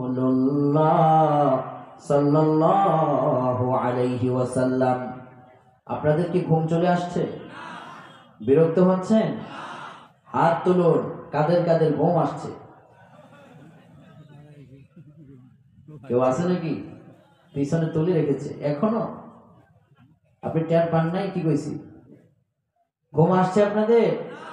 রাত গভীর হয়েছে, আপনাদের কষ্ট হচ্ছে আমি জানি। তবে তবে আজকে আমার দিল বলছে, আমি তো মুসাফির, আমার দিল বলছে হয়তো আজকের এই রাত আমাদের জন্য নাজাতের জরিয়া হয়ে যেতে পারে। আলোচনা কি চলবে না থেমে যাবে? কতক্ষণ চলবে? সারা রাত? ফজর পড়া লাগবে না? আচ্ছা, মাশাআল্লাহ। আপনারা যারা বলছেন ফজর পর্যন্ত, যদি নাও শুনেন, ফজর পর্যন্ত শোনার সওয়াব আপনাদের আমলনামায় ঢুকিয়ে দিবেন তিনি কে? একজন লোক নবীজির কাছে এসে বললেন, হুজুর দোয়া করুন, আমি কাবা তাওয়াফ করব। নবীজি বললেন, তোমার জন্য দোয়া দেওয়া হলো। 2 দিন পরে লোকটি মারা গিয়েছে। কয়দিন পর? লোকটির ছেলেরা কান্না করে বলছেন, রাসূল, পিতার শখ ছিল সেজন্য কাবা তাওয়াফ করে মরতে পারলো না, অসুস্থতায় ভোগে মারা গেল। নবীজি বললেন, তোমার পিতা কাবা তাওয়াফ করার সওয়াব নিয়েই দুনিয়া থেকে বিদায় হয়েছে। কেন? কারণ তোমার পিতার খাঁটি নিয়ত ছিল যে আমি কাবা তাওয়াফ করবই। একজন লোক তিরমিজি বর্ণনায়, সে সালাতুল আসরের জামাত পায় নাই মসজিদে। এরকম আমরা আছি না যে মসজিদে যাওয়ার পরে দেখি জামাত শেষ, আফসোস করি, হাহারে ছুটে গেল রে, পাইলাম না, আফসোস হয়। তো ওই লোকটা আফসোস করতে লাগলেন। নবীজি বললেন, কিতে আফসোস করছো তুমি? লোকটা বললেন, হুজুর জামাত পাইলাম না, সব থেকে বঞ্চিত হলাম, কিন্তু আমি বাড়ি থেকে নিয়ত করে এসেছি আমি আজকে জামাতে সালাত পড়ব। আসার পরে আমার প্রাকৃতিক ডাক এসেছে, আমি ইস্তেঞ্জায় গিয়ে ইস্তেঞ্জা থেকে ফারেক হয়ে ওযু করতে করতে জামাত শেষ। এখন হুজুর জামাতের সওয়াব থেকে তো বঞ্চিত হয়ে গেলাম। জামাতের সওয়াব কতটুকু? সালাতুল জামাআহ তাফদুল সালাতুল ফজর ব27 দরজা। একা পড়লে যে সওয়াব, জামাতে পড়লে তার চাইতে 27 গুণ বেশি সওয়াব পান। সুবহানাল্লাহ। লোকটা তো আফসোস করতেছে, 27 গুণ সওয়াব পাইলাম না। আল্লাহর হাবিব বললেন, রে সাহাবী, বাড়ি থেকে রওনা হয়েছ, জামাত পাও নাই, কিন্তু হৃদয়ের ভিতরে জামাতের প্রেম তোমার আছে, এই জন্য এই মুহূর্তে জামাতের সাথে সালাত পড়ার মতো সমান সওয়াব আল্লাহ তোমার আমলনামায় দান করে দিয়েছে। আপনি ভালো ভালো নিয়ত করবেন, তাহলে সফলতা দিবেন তিনি কে?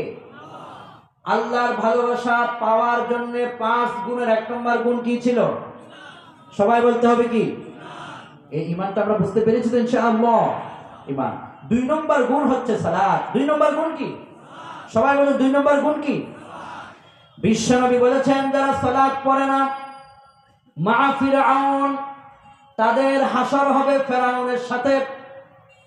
এবার কোন মুসলমানকে যদি আপনি প্রশ্ন করেন, রে মুসলমান, ফেরাউনের সঙ্গে হাসর হোক তুমি চাও?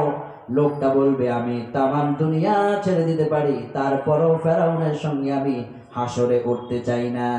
ঠিক কিনা? আমি আজকে আপনাদের পায়ে ধরে বলে যাব, অতীতে যা হয়েছে হয়েছে। আজকের পর থেকে কোন মুসলমান, যত ব্যস্ততার ভিতরে আমরা থাকি, সালাত যেখানে থাকি, আমরা সালাতগুলোকে পড়ে যাবই ইনশাআল্লাহ। সবাই বলুন ইনশাআল্লাহ। এবার দেখেন আমার ভাইয়ারা, মাত্র 2 রাকাত নামাজের কতটুকু মূল্য।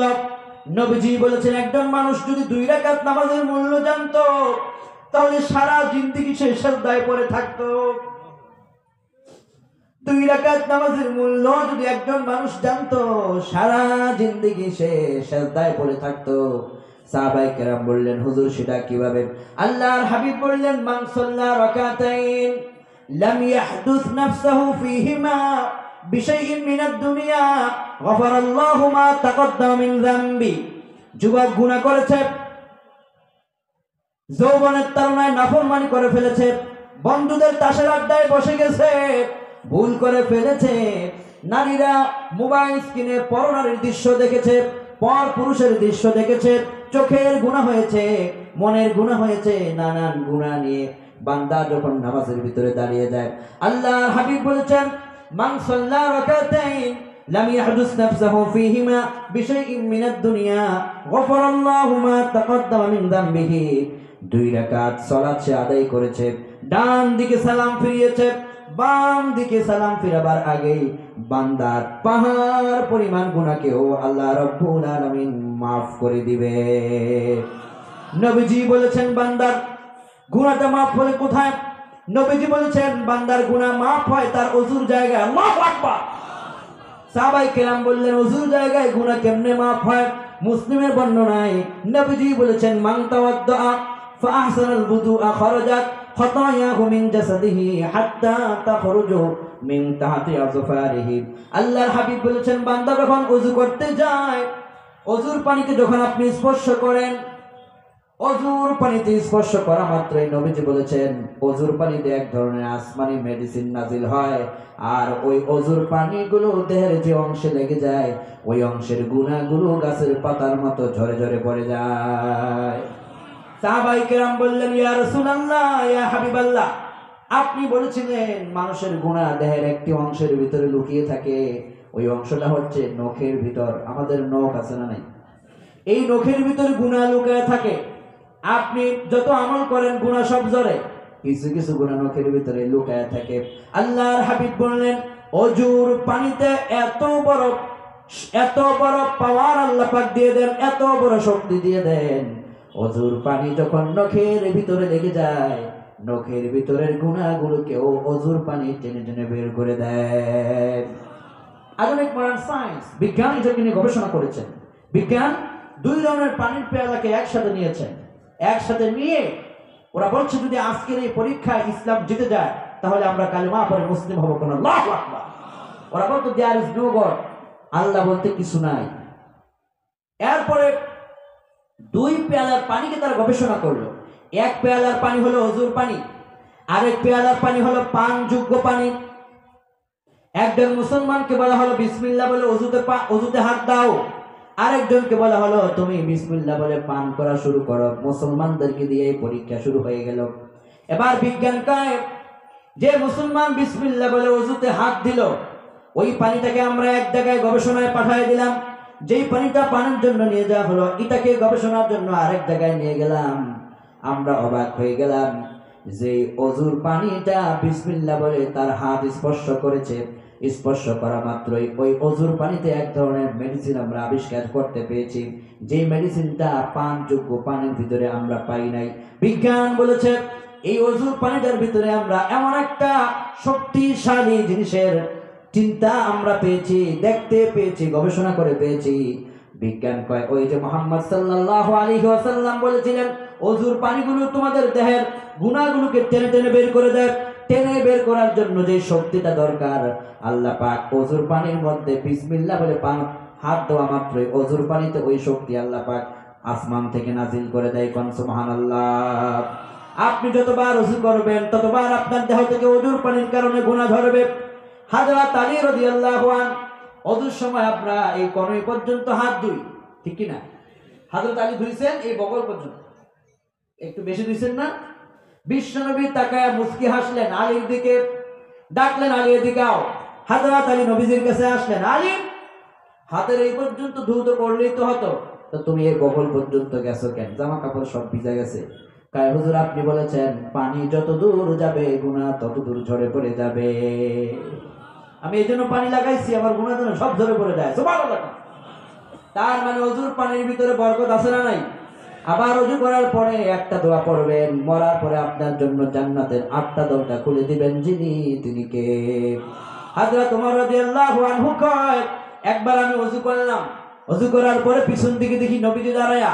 নবী কয়, ওমর এই মুহূর্তে তোমার জন্য একটা সুসংবাদ। হযরত ওমর কয়, আমার পুরা কলিজা আপনার জন্য কুরবান। বিশ্বনবী বললেন, ওমর ওযু শেষ করার পরে তুমি পড়বা আশহাদু আল্লা ইলাহা ইল্লাল্লাহু ওয়াহদাহু লা শারীকা লাহু ওয়া আশহাদু আন্না মুহাম্মাদান আবদুহু ওয়া রাসূলুহু। এটা কোন কালেমা? মাশাআল্লাহ, কালিমাতুশ শাহাদা। ও যুবক ভাইরা, ও তরুণ যুবকেরা, এটাকে কি কালিমা বলে? কালিমাতুশ শাহাদা। অনেক যুবক আছে কালিমা পারে না। আমি এক ইউনিভার্সিটিতে প্রোগ্রামে গিয়ে ছেলেরা যখন আমাকে রাখলেন রেস্টে, আমি বললাম, ও যুবক, তুমি বলো সূরাতুল ফাতিহা। আলহামদুলিল্লাহি রাব্বিল আলামিন আর রহমানির রহিম গায়রিল মাগদুবি আলাইহিম ওয়াদ-দাল্লিন আমিন। মাঝখান দিয়ে গেছে না আছে? আরেকজনকে জিজ্ঞেস করলাম, তুমি দোয়া কুনুত কও। আল্লাহুম্মা ইন্না নাস্তাঈনুকা ওয়া নাস্তাগফিরুকা ওয়া নু'মিনু বিকা ওয়া নাতাওয়াক্কালু আলাইকা ওয়া নুসনি আলাইকাল খাইর ওয়া নাশকুরুকা ওয়া লা নাকফুরুকা ওয়া নাখলাউ ওয়া নাতরুকু মান ইয়াফজুরুকা। আল্লাহুম্মা ইয়্যাকা না'বুদু ওয়া ইয়্যাকা নাস্তাঈন ইহদিনাস সিরাতাল মুস্তাকিম সিরাতাল লাযীনা আন'আমতা আলাইহিম গায়রিল মাগদুবি আলাইহিম ওয়ালাদ-দাল্লিন আমিন। হইছে কি না? দোয়া কুনুত হইছে? মাঝখান দিয়ে ব্রেক ফেল করে দিনাজপুর যাওয়ার কথা ছিল, সে চলে গেছে ঢাকার দিকে, দোয়া তার হয় নাই। এরকম আছে না নাই? ভুল হয়ে যায় যুবক, এগুলো শিখে নাও, কাজে লাগবে। ওযুর পরে কালিমাতুশ শাহাদা পড়বা। কালিমাতুশ শাহাদা বিশ্বনবী বললেন, ওযুর পরে যেই দোয়াটা পড়বে, আল্লাহ হাবিব বললেন, ইল্লা ফুতিহাত লাহু আবওয়াবুল জান্নাতি সামানিয়া। ওহো, জান্নাতের ৮টা দরওয়াজাই খোলা হয়ে যাবে। ইয়াদখুলু মিন আইয়িহা শাব, যে ওযুর পরে কালিমায়ে শাহাদাত পড়ে, ওর ব্যক্তির জন্য ৮টা জান্নাতের দরজা খোলা থাকবে। যে দরওয়াজা দিয়ে খুশি ওই দরওয়াজা দিয়ে সে আল্লাহর জান্নাতে ঢুকে যেতে পারবে। ওযুর পরে এই কালিমাতুশ শাহাদা পড়বেন। তো যেটা বলছিলাম, আল্লাহর পছন্দনীয় বান্দাদের দ্বিতীয় গুণ হলো সালাত। দ্বিতীয় গুণ কি? এখন থেকে সালাত পড়ব তো ইনশাআল্লাহ। আমি আপনাদেরকে একটা সারপ্রাইজ দিতে চাই। এখানে অনেক বিজ্ঞজনরা আছেন। আপনাদের এই লালমনিরহাটে এমন কোন ধনী লোককে আছেন যিনি পুরো বাংলাদেশ পরিমাণ যত স্বর্ণ, হীরা, মণি, মুক্তা, টাকা, বাংলাদেশে যত পরিমাণ টাকা ধরবে ওই পরিমাণ টাকার মালিক লালমনিরহাটে এমন কেউ আছে? এখানে কেউ আছে? পুরো বাংলাদেশে কেউ আছে? কেউ নাই। আপনি কি চান পুরো বাংলাদেশ পরিমাণ যত টাকা ধরবে অত টাকা দান করলে যেই সওয়াব হবে ওই পরিমাণ সওয়াব আপনি পাওয়ার জন্য আপনি কি প্রস্তুত? সবাই প্রস্তুত? কারণ আপনার ওই পরিমাণ টাকাও নাই, দানও করতে পারবেন না, কিন্তু একটা রাস্তা আছে, ওই রাস্তা মেনে চললে গোটা বাংলাদেশ পরিমাণ টাকা দান করলে যেই সওয়াব হবে ওই পরিমাণ সওয়াব আপনার আমলনামার ভিতরে 5 মিনিটের মধ্যে ঢুকে যাবে। কোন আল্লাহু আকবার। আমি গবেষণা করে বের করেছি, শুধু বাংলাদেশ নয়। এবার আসুন, দুনিয়াতে 228টি রাষ্ট্র মিলে একটা দুনিয়া, এটাকে বলে দুনিয়া। 228টি রাষ্ট্র মিলে একটা দুনিয়া। এই দুনিয়ার মধ্যে যত হীরা আছে, মণি আছে, মুক্তা আছে, টাকা আছে, ধন আছে, সম্পদ আছে, সকল সম্পদ যদি একযোগে করে আল্লাহ রাস্তায় দান করে দেওয়া হয়, যেই পরিমাণ সওয়াব হবে মাত্র 5 মিনিটে ওই পরিমাণ সওয়াব আল্লাহ তার আমলনামায় দিবে। এবার শুনুন সহিহ হাদিসটা। বিশ্বনবী বললেন, ও আমার আয়েশা, সালাতুল ফজরের সময় তুমি জাগো। আয়েশা জাগলেন। আল্লাহর হাবিব বললেন, রাকাতুল ফজর খায়রুম মিনাদ দুনিয়া ওয়া মা ফিহা। বান্দা যদি ফজরের মাত্র 2 রাকাত নামাজ পড়ে, কোন রাকাত? কত রাকাত? 2 রাকাত নামাজ পড়ল। এই 2 রাকাত নামাজ এক পাল্লায় দেয়া হলো তামাম দুনিয়ার ভিতরে যত স্বর্ণ, হীরা, মণি, মুক্তা, টাকা পয়সা, সম্পদগুলো এক পাল্লায় দেওয়া হলো। বান্দার মাত্র 2 রাকাত নামাজ যদি অপর পাল্লায় দেওয়া হয়, নবীজি বলেছেন, খায়রুম মিনাদ দুনিয়া ওয়া মা ফিহা, বান্দার আমলনামার ভিতরে তামাম দুনিয়ার চাইতে বেশি পরিমাণ সওয়াব আল্লাহ দান করে দিবে। এবার বলুন আপনারা, ফজরের নামাজের 2 রাকাত সুন্নাত পড়তে কয় রাকাত, কয় মিনিট সময় লাগে? বেশি হলে 5 মিনিট, ঠিক কিনা কোন? আর আমরা যেভাবে কম্পিউটারের নামাজ পড়ি, ডিজিটাল 4G গতিতে নামাজ পড়ি, চাচা নামাজ দাঁড়াইছে আল্লাহু আকবার কইয়া হাত বাঁধার আগেই রুকুতে গেছে, আবার রুকুতে যেই সেজদার ভিতরে, সেজদা থেকে আবার দাঁড়াইয়া 2 মিনিট যেতে না যেতেই চাচার 4 রাকাত নামাজ শেষ, আছে না নাই? তো 4G গতিতে নামাজ পড়লে 2 মিনিট লাগে। আর যদি আপনি 2G গতিতে পড়েন, 1G গতিতে পড়েন, আস্তে আস্তে পড়েন, বড় জোর হলে 5 মিনিট সময় লাগবে। এই 5 মিনিটে যদি ফজরের 2 রাকাত সুন্নত নামাজটা আদায় করতে পারেন, তামাম পৃথিবী পরিমাণ সওয়াব আল্লাহ আপনার আমলনামায় দান করে দিবে। ও তরুণ যুবকেরা, ফজরের সময় আর ঘুম নয়, অধিকাংশ মানুষের সংসারে অভাব হয় এই কারণে, ফজরের সময় ঘুমায় থাকে যেই কারণে অধিকাংশ মানুষের রিজিকে অভাব হয়। 50,000 টাকা বেতনে চাকরি করে মাস শেষে হুজুর 10,000 টাকা ঋণ। আবার মসজিদের ইমাম সাহেব 10,000 টাকা বেতনে চাকরি করে, কয় হুজুর আলহামদুলিল্লাহ ঋণ নাই, বরকত আছে না নাই? আপনি ফজর ছাড়বেন না আজকে থেকে।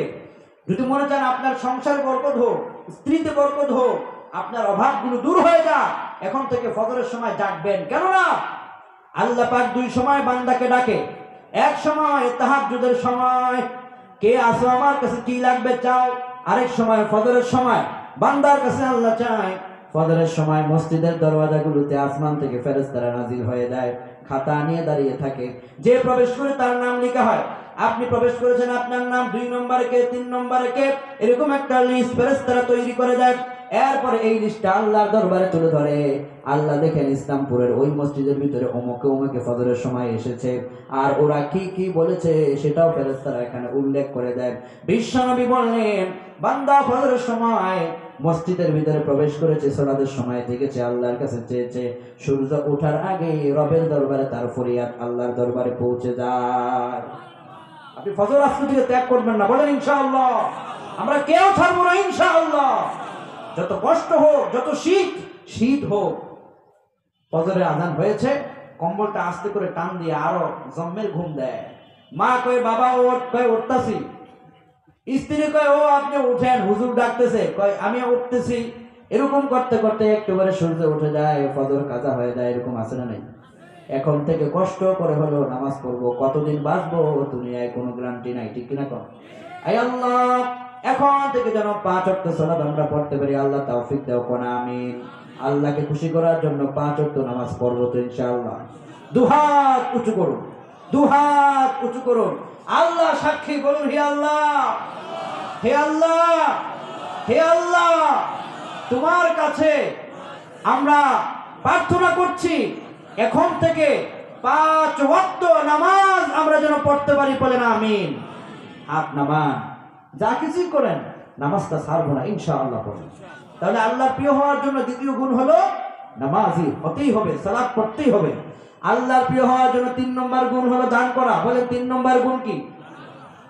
মাদ্রাসার ভিতরে দান করবেন, মসজিদে দান করবেন। আল্লাহর হাবিব বলেছেন, মাত্র একটা ইট যে ব্যক্তি মসজিদে দান করে, মান বানা লিল্লাহি মাসজিদা বানাল্লাহু লাহু বাইতান ফিল জান্নাহ, যদি মাত্র একটা ইট দিয়ে মসজিদ নির্মাণ করে, তাহলে এই ব্যক্তির জন্য জান্নাতের ভিতরে জান্নাতের রাজপ্রাসাদ বানিয়ে দিবেন। তিনি কে? দান করবেন তো আল্লাহর জন্য ইনশাআল্লাহ। 1 টাকা দান করলে বিনিময়ে পাবেন 10 গুণ। বলেন 1 টাকা দান করলে কয় টাকা পাবেন? 1 টাকা দান করলে 10 টাকা পাবেন। ওয়াদা কার? আপনি 1 লক্ষ দান করলে 10 লক্ষ পাবেন। ওয়াদা কার? It's get example. হযরত আলী রাদিয়াল্লাহু আনহু একটা দানের ঘটনা আমি আপনাকে শোনাচ্ছি। আমরা অল্প সময়ের মধ্যে শেষ করার চেষ্টা করব। রাত 11:30টার উপরে আমরা যাব না ইনশাআল্লাহ। পড়েন, অল্প সময়ের মধ্যে আমি মোনাজাত করব আপনাদেরকে নিয়ে। আমি আস্তে আস্তে বাকি পর্বটা একটু করে করে শেষ করছি। আপনাদের কি বিরক্ত হচ্ছে? আলহামদুলিল্লাহ, আল্লাহ কবুল করুন, আমিন বলেন। 3 নম্বর হচ্ছে দান করা। হযরত আলী রাদিয়াল্লাহু আনহু একদিন বাড়ি থেকে বের হওয়ার সময় ফাতেমা রাদিয়াল্লাহু আনহা বললেন, ও আলী, আমার একটা আনার খেতে খুব ইচ্ছে হচ্ছে, যদি আজকে তুমি নিয়ে আসতে। হযরত আলী পকেটে হাত দিয়ে দেখে একটা পয়সাও নাই। হযরত আলী এক দোকানে গিয়া কাম নিয়েছে। লোক কয়, তুমি আগে কাজ করো, কাজ ভালো হইলে টাকা দেবো। দিন শেষে হযরত আলী কিছু টাকা পেলেন, ওই টাকা দিয়া মদিনার বাজারে গেলেন, স্ত্রীর জন্য একটা আনার কিনলেন হযরত আলী। এবার হযরত আলী আনার কিনে বিশ্ব নবীজির কন্যা হযরত ফাতেমার বাড়িতে রওনা দিয়েছে। প্রতিমধ্যে একজন ভিক্ষুক এসে কয়, আলী, তোমার কাছে যা আছে আমার দাও, আমার ক্ষুধা, 3 দিন পর্যন্ত আমি কিছু খাই না। এবার হযরত আলী কয়, ঘরের ভিতরে আমার স্ত্রীর জন্য একটা আনার কিনলাম, আর এই ভিক্ষুক আমার কাছে খাবার চায়, কার জন্য নিব এবার? হযরত আলী কয়, আমার স্ত্রী তো বেঁচে আছে, যদি ভিক্ষুকটা মারা যায় আল্লাহর কাছে কি জবাব দিব? এজন্য হযরত আলী পকেট থেকে বের করে একটা আনারের অর্ধেকটা আনার কেটে ওই ভিক্ষুককে দান করে দিলেন। কোন সুবহানাল্লাহ। আপনি কইতেন, মিয়া আমার কাছে আছে একটা, তুমি আরেকদিন আইসো, ঠিক কিনা কর? কিন্তু হযরত আলী কয় না, আমার স্ত্রী তো বেঁচে আছে, আমি তোমাকেই দিচ্ছি, অর্ধেকটা দান করে দিল। এই লোকটা খাওয়ার পরে হযরত আলী 12 হাত সামনে গেছে, লোকটা পিছন দিক থেকে ডেকে কয়, অপথিক। লোকটা হযরত আলীকে চিনে না। অপথিক, তুমি যে অর্ধেকটা আনার দিয়েছো, খেয়ে তো আমার খুব তৃষ্ণা মিটে নাই, যদি বাকি অর্ধেকটা আনার দিতা তাহলে আমার কলিজা ঠান্ডা হয়ে যেত। সুবহানাল্লাহ। কখনো কখনো আল্লাহর নিয়ামতে এত তৃপ্ততা থাকে, একটু খাবার পরে মনে হয় যদি এটা আরো খাইতে পারতাম। আছে না নাই? এটা নিয়ামত, এটা আল্লাহর নিয়ামত। আল্লাহ এরকম মজা স্বাদ জিহ্বাতে দান করেছেন, আলহামদুলিল্লাহ পড়েন। এরপরে হযরত আলী ভিক্ষুকের কাছে এসে কয়, এদিক দিয়ে আমার স্ত্রী আর এখন হলো ভিক্ষুক, এখন আমি কারে কেমনে কি করব? হযরত আলী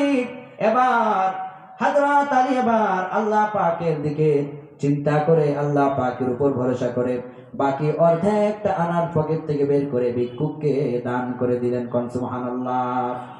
ভিক্ষুক আবার আনার খাইয়া খুশি, বাড়ির দিকে রওনা হচ্ছে মনের খুশিতে। হযরত আলীর মনের ভিতরে চিন্তা আছে না নাই?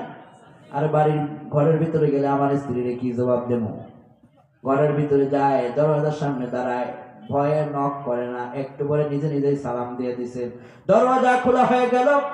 এবার হযরত ফাতেমা রাদিয়াল্লাহু আনহা হযরত আলীর গায়ের কাপড় চোপড় পরিষ্কার পরিচ্ছন্ন করলেন, পানি দিলেন, ধৌত করলেন, একটা আরামের জায়গায় বসালেন। ঘরের ভিতরে যে নাস্তা ছিল সবাই শেয়ার করে খেলেন।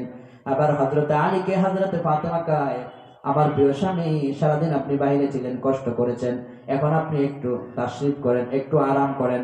এবার হযরত আলী রাদিয়াল্লাহু তাআলা বিশ্ব নবীর কন্যা হযরত আলী রাদিয়াল্লাহু আনহুকে কয়, আপনি একটু আরাম করে ঘুমিয়ে পড়েন।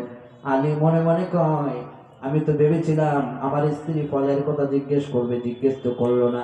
হযরত আলী আবার নিজের থেকে বলে, প্রিয়তমা, তুমি তো আমাকে আনার আনতে বলেছিলে, আমি তো আনতে পারি নাই, তো তুমি তো এই বিষয়ে আমাকে কিছু জিজ্ঞেসও করলে না।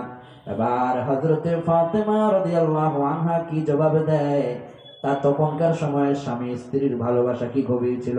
ফাতেমা রাদিয়াল্লাহু আনহা কয়, আপনাকে আমি বলেছিলাম কিন্তু আপনি আনতে পারেন নাই, দ্বিতীয়বার জিজ্ঞেস করলে আপনি লজ্জা পাবেন। একজন স্ত্রী কি করে তার স্বামীকে লজ্জা দিতে পারে?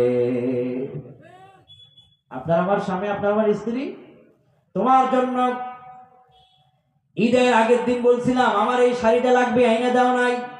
গত বছর ঈদের সময় আমারে দাও নাই, এবার আমারে কম দিছো, তোমার ঘরে আইসা কিছুই পাই নাই। এরকম স্ত্রী আছে না? লালমনিরহাটে নাই? আছে? এখানেও আছে? না না মা, এটা না। আপনার স্ত্রী আপনার যা দিব, আপনার স্বামী যা দিব আলহামদুলিল্লাহ বলবেন।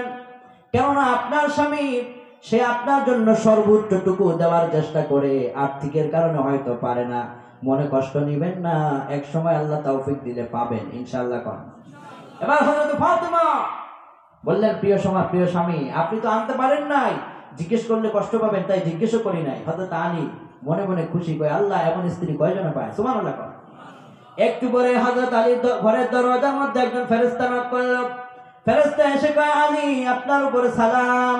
ঘরের দরজা খোলা হলো। এবার ওই রহমতের নবীর পক্ষ থেকে একজন সাহাবী, তিনি বললেন, আলী, নবীজি আপনার জন্য এক বস্তা আনার পাঠিয়েছে। হযরত আলী কয়, এক বস্তা আনার গণ এখানে কয়টা আছে? কয় 1 2 3 4 5 6 7 8 9, 9টা আনার। হযরত আলী কয়, 9টা আনার যদি হয় তাহলে এটা আমার না, এই আনার আমার না, কেননা আমি আজকে আল্লাহর জন্য একটা দিয়েছি, আল্লাহ দিলে আমারে 10 গুণ, 10টাই দিব, 9টা আল্লাহ আমারে দিছে, কেন এটা আমার না। এবার সাহাবী কয়, আলী, তাহলে তোমার ঘটনাটা আমি বুঝতে পেরেছি, নবীজি তোমার জন্য কেন আনার পাঠিয়েছেন। নবীজিরে জিজ্ঞেস করার সাহস পায় নাই, মনে মনে ভাবলাম কি কারণে আলী 10টা আনার পায়, আমি তোমারে 9টা আনার দেখিয়েছি, বাকি একটা আনার আমি বগলে লুকায় রাখছি, এই নাও আরেকটা আনার, 10টা আনার তোমার জন্য নবীজি পাঠিয়েছেন। কোন সুবহানাল্লাহ। এবার আলী কয়, এই আনার আমি নেব না, তোমাকে বলতে হবে এই আনার কার পক্ষ থেকে এসেছে। এবার সাহাবী কয়, রহমতের নবীজি আমাকে ডেকেছেন আর বলেছেন এই আনার এমন আনার, আজকে আলী আল্লাহর জন্য যা করেছে, আলীর দৃষ্টান্ত আল্লাহর আরশে আযিমে পৌঁছে গেছে। আল্লাহ জান্নাত থেকে জান্নাতের ফেরেশতারা 10 খানা আনার বস্তা নিয়ে জমিনে নাজির হয়ে গিয়েছে, নবীজির কাছে দিয়েছে, আলীর ঘরের ভিতরে পৌঁছে গেছে। কোন আল্লাহু আকবার। আপনিও যদি দেন তাহলে আপনারে ওই আলীর মতো 10 গুণ দিতে পারেন যিনি, তিনি কে? এখন থেকে কৃপণতা নয়, দানের হাত বাড়ায় দিতে হবে। বিশ্ব নবী কয়, যে মেয়েদের দানের হাত বেশি বড় ওই মেয়েটা জান্নাতে যাবে তত বড়, জান্নাত পাবে তত বড়। এবার হযরত আলী গিয়া ফাতেমার হাত এভাবে করে লম্বা করে গণতেছে, হাত লম্বা না ছোট। বিশ্ব নবী বললেন, আলী এই হাত লম্বা, এই হাত নয়, বরং যার দানের হাতটা বেশি বড় ওইটাকে লম্বা হাত বলা হয়, আর ওই হাতের মহিলাটা এই আল্লাহর জান্নাতে সবার আগে ঢুকে যেতে পারবে। মায়েরা ইসলামের জন্য বড় অবদান রেখেছে, ইসলামের বিজয়ের জন্য। এখানে যত মায়েরা আছেন, বোনেরা আছেন, দান করবেন, স্বামীর প্রতি সম্মান জানাবেন। আর এখানে যত স্বামী আছেন, স্ত্রীর প্রতি ভালোবাসা সম্মান আছে না নেই? ঘরের ভিতরে তরকারিতে লবণ কম হইলে ঝগড়া আছে না নেই? ঝগড়া আপনারাও করেন না? ঝগড়া করবেন না। স্ত্রীর গায়ে আঘাত দিবেন না। হুন্না লিবাসুল লাকুম ওয়া আনতুম লিবাসুল লাহুন্না। পোশাক পরলে মানুষ যেরকম আরাম পায়, আপনার স্ত্রী আপনার জন্য পোশাক স্বরূপ। পোশাক মানুষকে যেরকম করে আরাম দেয়, স্ত্রী তার স্বামীকে সম্মান দিবে, আরাম দিবে। এজন্য স্ত্রীর গায়ে আঘাত নয়, স্ত্রীকে ভালোবাসলে সওয়াব দিবেন যিনি, তিনি কে? বাসায় গিয়ে যখনই বাজারে গিয়েছেন, আপনার স্ত্রী কোনটা পছন্দ করে সেটা আপনি জানেন কিনা? ওটা বাজার থেকে আপনি কিনবেন, কিনা নিয়ে পকেটের ভিতরে লুকায় রাখবেন, ছেলেদেরকেও দেখাবেন না। এক জায়গায় ডাক দিয়ে বলবেন, তোমার জন্য এটা আনছি। তখন স্ত্রী বলবে, ঘরের যত সদস্য আছে সবার চাইতে আমার স্বামী আমারে বেশি ভালোবাসে, ঠিক কিনা কোন? এরপরে স্ত্রীকে বলবেন, I love you my sweetheart, আমি তোমারে ভালোবাসি, আমার কলিজা তুমি। নবীজি বলেছেন, একবার যদি কেউ স্ত্রীকে বলে I love you my sweetheart, ওই স্বামীর আমল নামার ভিতরে সাথে সাথে নফল নামাজ পড়ার মতো সমান সওয়াব আল্লাহ পাক দান করে দিবে। রাস্তার ভিতরে পরনারীর দিকে তাকাও না যুবক, তোমার ঘরের স্ত্রীর দিকে বারবার তাকাও। যতবার স্ত্রীর দিকে তাকাবা ততবার তোমার জন্য রহমত তোমার ঘরের ভিতরে নাযিল করবেন যিনি, তিনি কে? স্ত্রীর নরম গালের মধ্যে আঘাত নয়। বাপের বাড়ি নিয়ে তাদেরকে কখনো খোঁটা দেওয়া যাবে না। কেননা এই স্ত্রী শুধু স্ত্রী নয়, সে আপনার সন্তানের মা। নবীজি তার পায়ের তলায় আপনার সন্তানের জন্য জান্নাত রেখেছেন। নবীজি বলেছেন, তাহতা কদামিল উম্মাহাত, আল জান্নাতু তাহতা কদামিল উম্মাহাত। মায়ের পায়ের তলায় সন্তানদের জন্য রেখেছেন আল্লাহ জান্নাত। কোন আল্লাহু আকবার। এই মায়ের তলায় আল্লাহ জান্নাত রেখেছেন। এই মায়েদের জন্য সেবা করবেন। আপনার স্ত্রীটা আপনার সন্তানের মা, এই জন্য সন্তানের মা হিসেবে তাকে আপনি সম্মান করবেন, ভালোবাসা দিবেন, তার অনুমতি নিয়ে সংসারের কাজ করবেন। কখনো এটা বলতে যাবেন না, তুমি কি আমার চাইতে বেশি বোঝো নাকি? এরকম বলে কিনা? কোনো একটা ঘরে অনুষ্ঠান হলে, কোনো একটা কাজ হলে স্ত্রীকে পাশে রাখবেন, জিজ্ঞেস করবেন কি মনে হয়, পরামর্শ নেবেন, সিদ্ধান্ত হবে আপনার। আপনি পরামর্শ নিলে সে মন থেকে খুশি হবে, দিলটা তার ভরে যাবে, হৃদয় থেকে তার মন থেকে আপনার জন্য দোয়া আসবে। সন্তানের সামনে কখনো স্ত্রীকে কখনো আঘাত দিবেন না। ছেলে পাশের রুমে, আপনি মাঝের রুমে, আপনার স্ত্রী ভুল করেছে, জোরে আঘাত করে কথা বললেন, সন্তান শুনলো, এই সন্তানের হৃদয়ে আপনার প্রতি ভালোবাসা আস্তে আস্তে শ্রদ্ধা কমে যাবে। সে একদিন ঠাস করে বলবে, আব্বা তুমি আমার মারে কেন আঘাত করলে, কেন গালি দিলে? কারণ সন্তানের হৃদয়ে মায়ের মহাব্বত আছে না নাই? এই জন্য সন্তানদেরকে সময় কখনো স্ত্রীকে শাসন করতে যাবেন না। শাসনের যদি প্রয়োজন হয়, স্ত্রীকে একাকিত্বভাবে ডাকবেন, পাশে নিবেন, আস্তে আস্তে করে বলবেন, আপনাদের দুইজনের মধ্যে মিটিয়ে দিবেন, তৃতীয় পক্ষ কাউকে শোনাবেন না। তখন দেখবেন আপনার ঘরের ভিতরে রহমতের শান্তি দিয়ে দিবেন যিনি, তিনি কে? আর স্বামী স্ত্রী প্রতিযোগিতা করবেন, তুমি আমার স্ত্রী, আমি তোমার স্বামী, একদিন দুইজন মিল্লা তাহাজ্জুদের নামাজ পড়ব। এটা যদি আপনি করতে পারেন, আল্লাহ হাবিব বলেছেন, এই কাজ যদি কেউ করতে পারে তাহলে তাদখুলুল জান্নাতা বিসালাম। স্বামী স্ত্রী হাসরের মাঠে একসাথে আল্লাহর জান্নাতে ঢুকে যেতে পারবে। কখনো স্বামী স্ত্রী একসাথে দাঁড়াইয়া তাহাজ্জুদ পড়ছেন? অনেকে পড়েছেন, আলহামদুলিল্লাহ। না পড়ে থাকলে একবার হলেও পড়বেন। শরম রাখবেন না। যদি আজকে গিয়ে এখন দুইজনে মিল্লা তাহাজ্জুদ পড়বো, হয়তো অনেককেই বলতে পারে সূর্য কোন দিক দিয়ে উঠছে, ইমানদার হয়ে গেছে, কাকরাইলের ইমাম হয়ে গেছে বলে আপনার টিটকিরি মারতে পারে।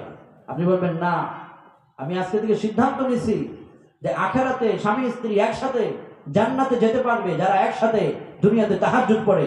চলো তুমি আর আমি একসাথে 2 রাকাত করে তাহাজ্জুদ পড়ি। 2 দিন 3 দিন পড়তে পড়তে দেখবেন আরেকদিন আপনার স্ত্রী আপনাকে ডাকবে। এভাবে ঘরের স্বামী স্ত্রী যদি তাহাজ্জুদ পড়ে, যারা তাহাজ্জুদ পড়ে তারা তো ফরজ নামাজ ছাড়তেই পারে না। কোন ঠিক কিনা? পড়বেন, কাজে লাগবে, এগুলো কাজে লাগবে, আখেরাতের পুঁজি। এজন্য মা বোনদেরকে আমি বলবো স্বামীর প্রতি শ্রদ্ধাশীল হবেন। স্বামী আপনার দুনিয়ার জন্য সবচাইতে বড় নিয়ামত। স্বামীর পায়ের ভিতরে যদি মৃদু হাত মুছে দেন, স্বামীর গা থেকে কাপড়টা খুলে গরম কাপড় আরেকটা লাগায় দেন, এই শীতের মৌসুমে স্বামীর হাতের ভিতরে, তার শরীরের ভিতরে, তার এই অঙ্গের ভিতরে আপনি সেবা যত্ন করলেন, স্বামীর মন থেকে যে দোয়া আসবে আল্লাহর আরশে আজিম পর্যন্ত পৌঁছে যাবে। যাদের, যে সমস্ত স্ত্রীদের স্বামী বৃদ্ধ, তাদের জন্য সকালবেলায় ফজরের সময় গরম পানি করে দিবেন। আপনি বলবেন যে অমুকের বাবা গরম পানি রেডি, আপনি এটাকে ওযু করে মসজিদে যান। আপনার স্বামী এই গরম পানি দিয়ে ওযু করবে, মসজিদের দিকে যাবে, নামাজ পড়বে। এই ওযু করা থেকে শুরু করে, নামাজ পড়া থেকে শুরু করে যত সওয়াব হবে তত সওয়াব আপনি স্ত্রী আমলনামায় আল্লাহ দান করে দিবে। এজন্য স্বামীরা, স্ত্রীরা স্বামীদের খেদমত এভাবে করবেন। এরপরে বিশ্বনবী সাল্লাল্লাহু আলাইহি ওয়াসাল্লাম বলেছেন, তোমরা স্ত্রীদেরকে সালাম দিবা। আমরা সালাম দেই, ঘরে গিয়ে কি করি? দরজা খোলো, ওই অমুকের মা কই খোলো, এরপরে কলিং বিল দেই আমরা নাকি? কিন্তু বিশ্বনবী আগে সালাম দিতেন। আয়েশা রাদিয়াল্লাহু আনহা বলতেন, আমার স্বামী যখন ঘরে প্রবেশ করতেন আমি সালাম দেওয়ার জন্য প্রস্তুত থাকতাম, কিন্তু রহমতের নবী এত তীক্ষ্ণ মেধা বুদ্ধিমান ছিলেন, উনি আগেই সবার আগে সালাম দিয়ে দিতেন। কোন সুবহানাল্লাহ। রহমতের নবী সালাম দিয়ে কি করতেন? সালাম দিয়া আমরা কি করি? ঘরের ভিতরে ঢুইকা কাপড় চোপড় খুলি,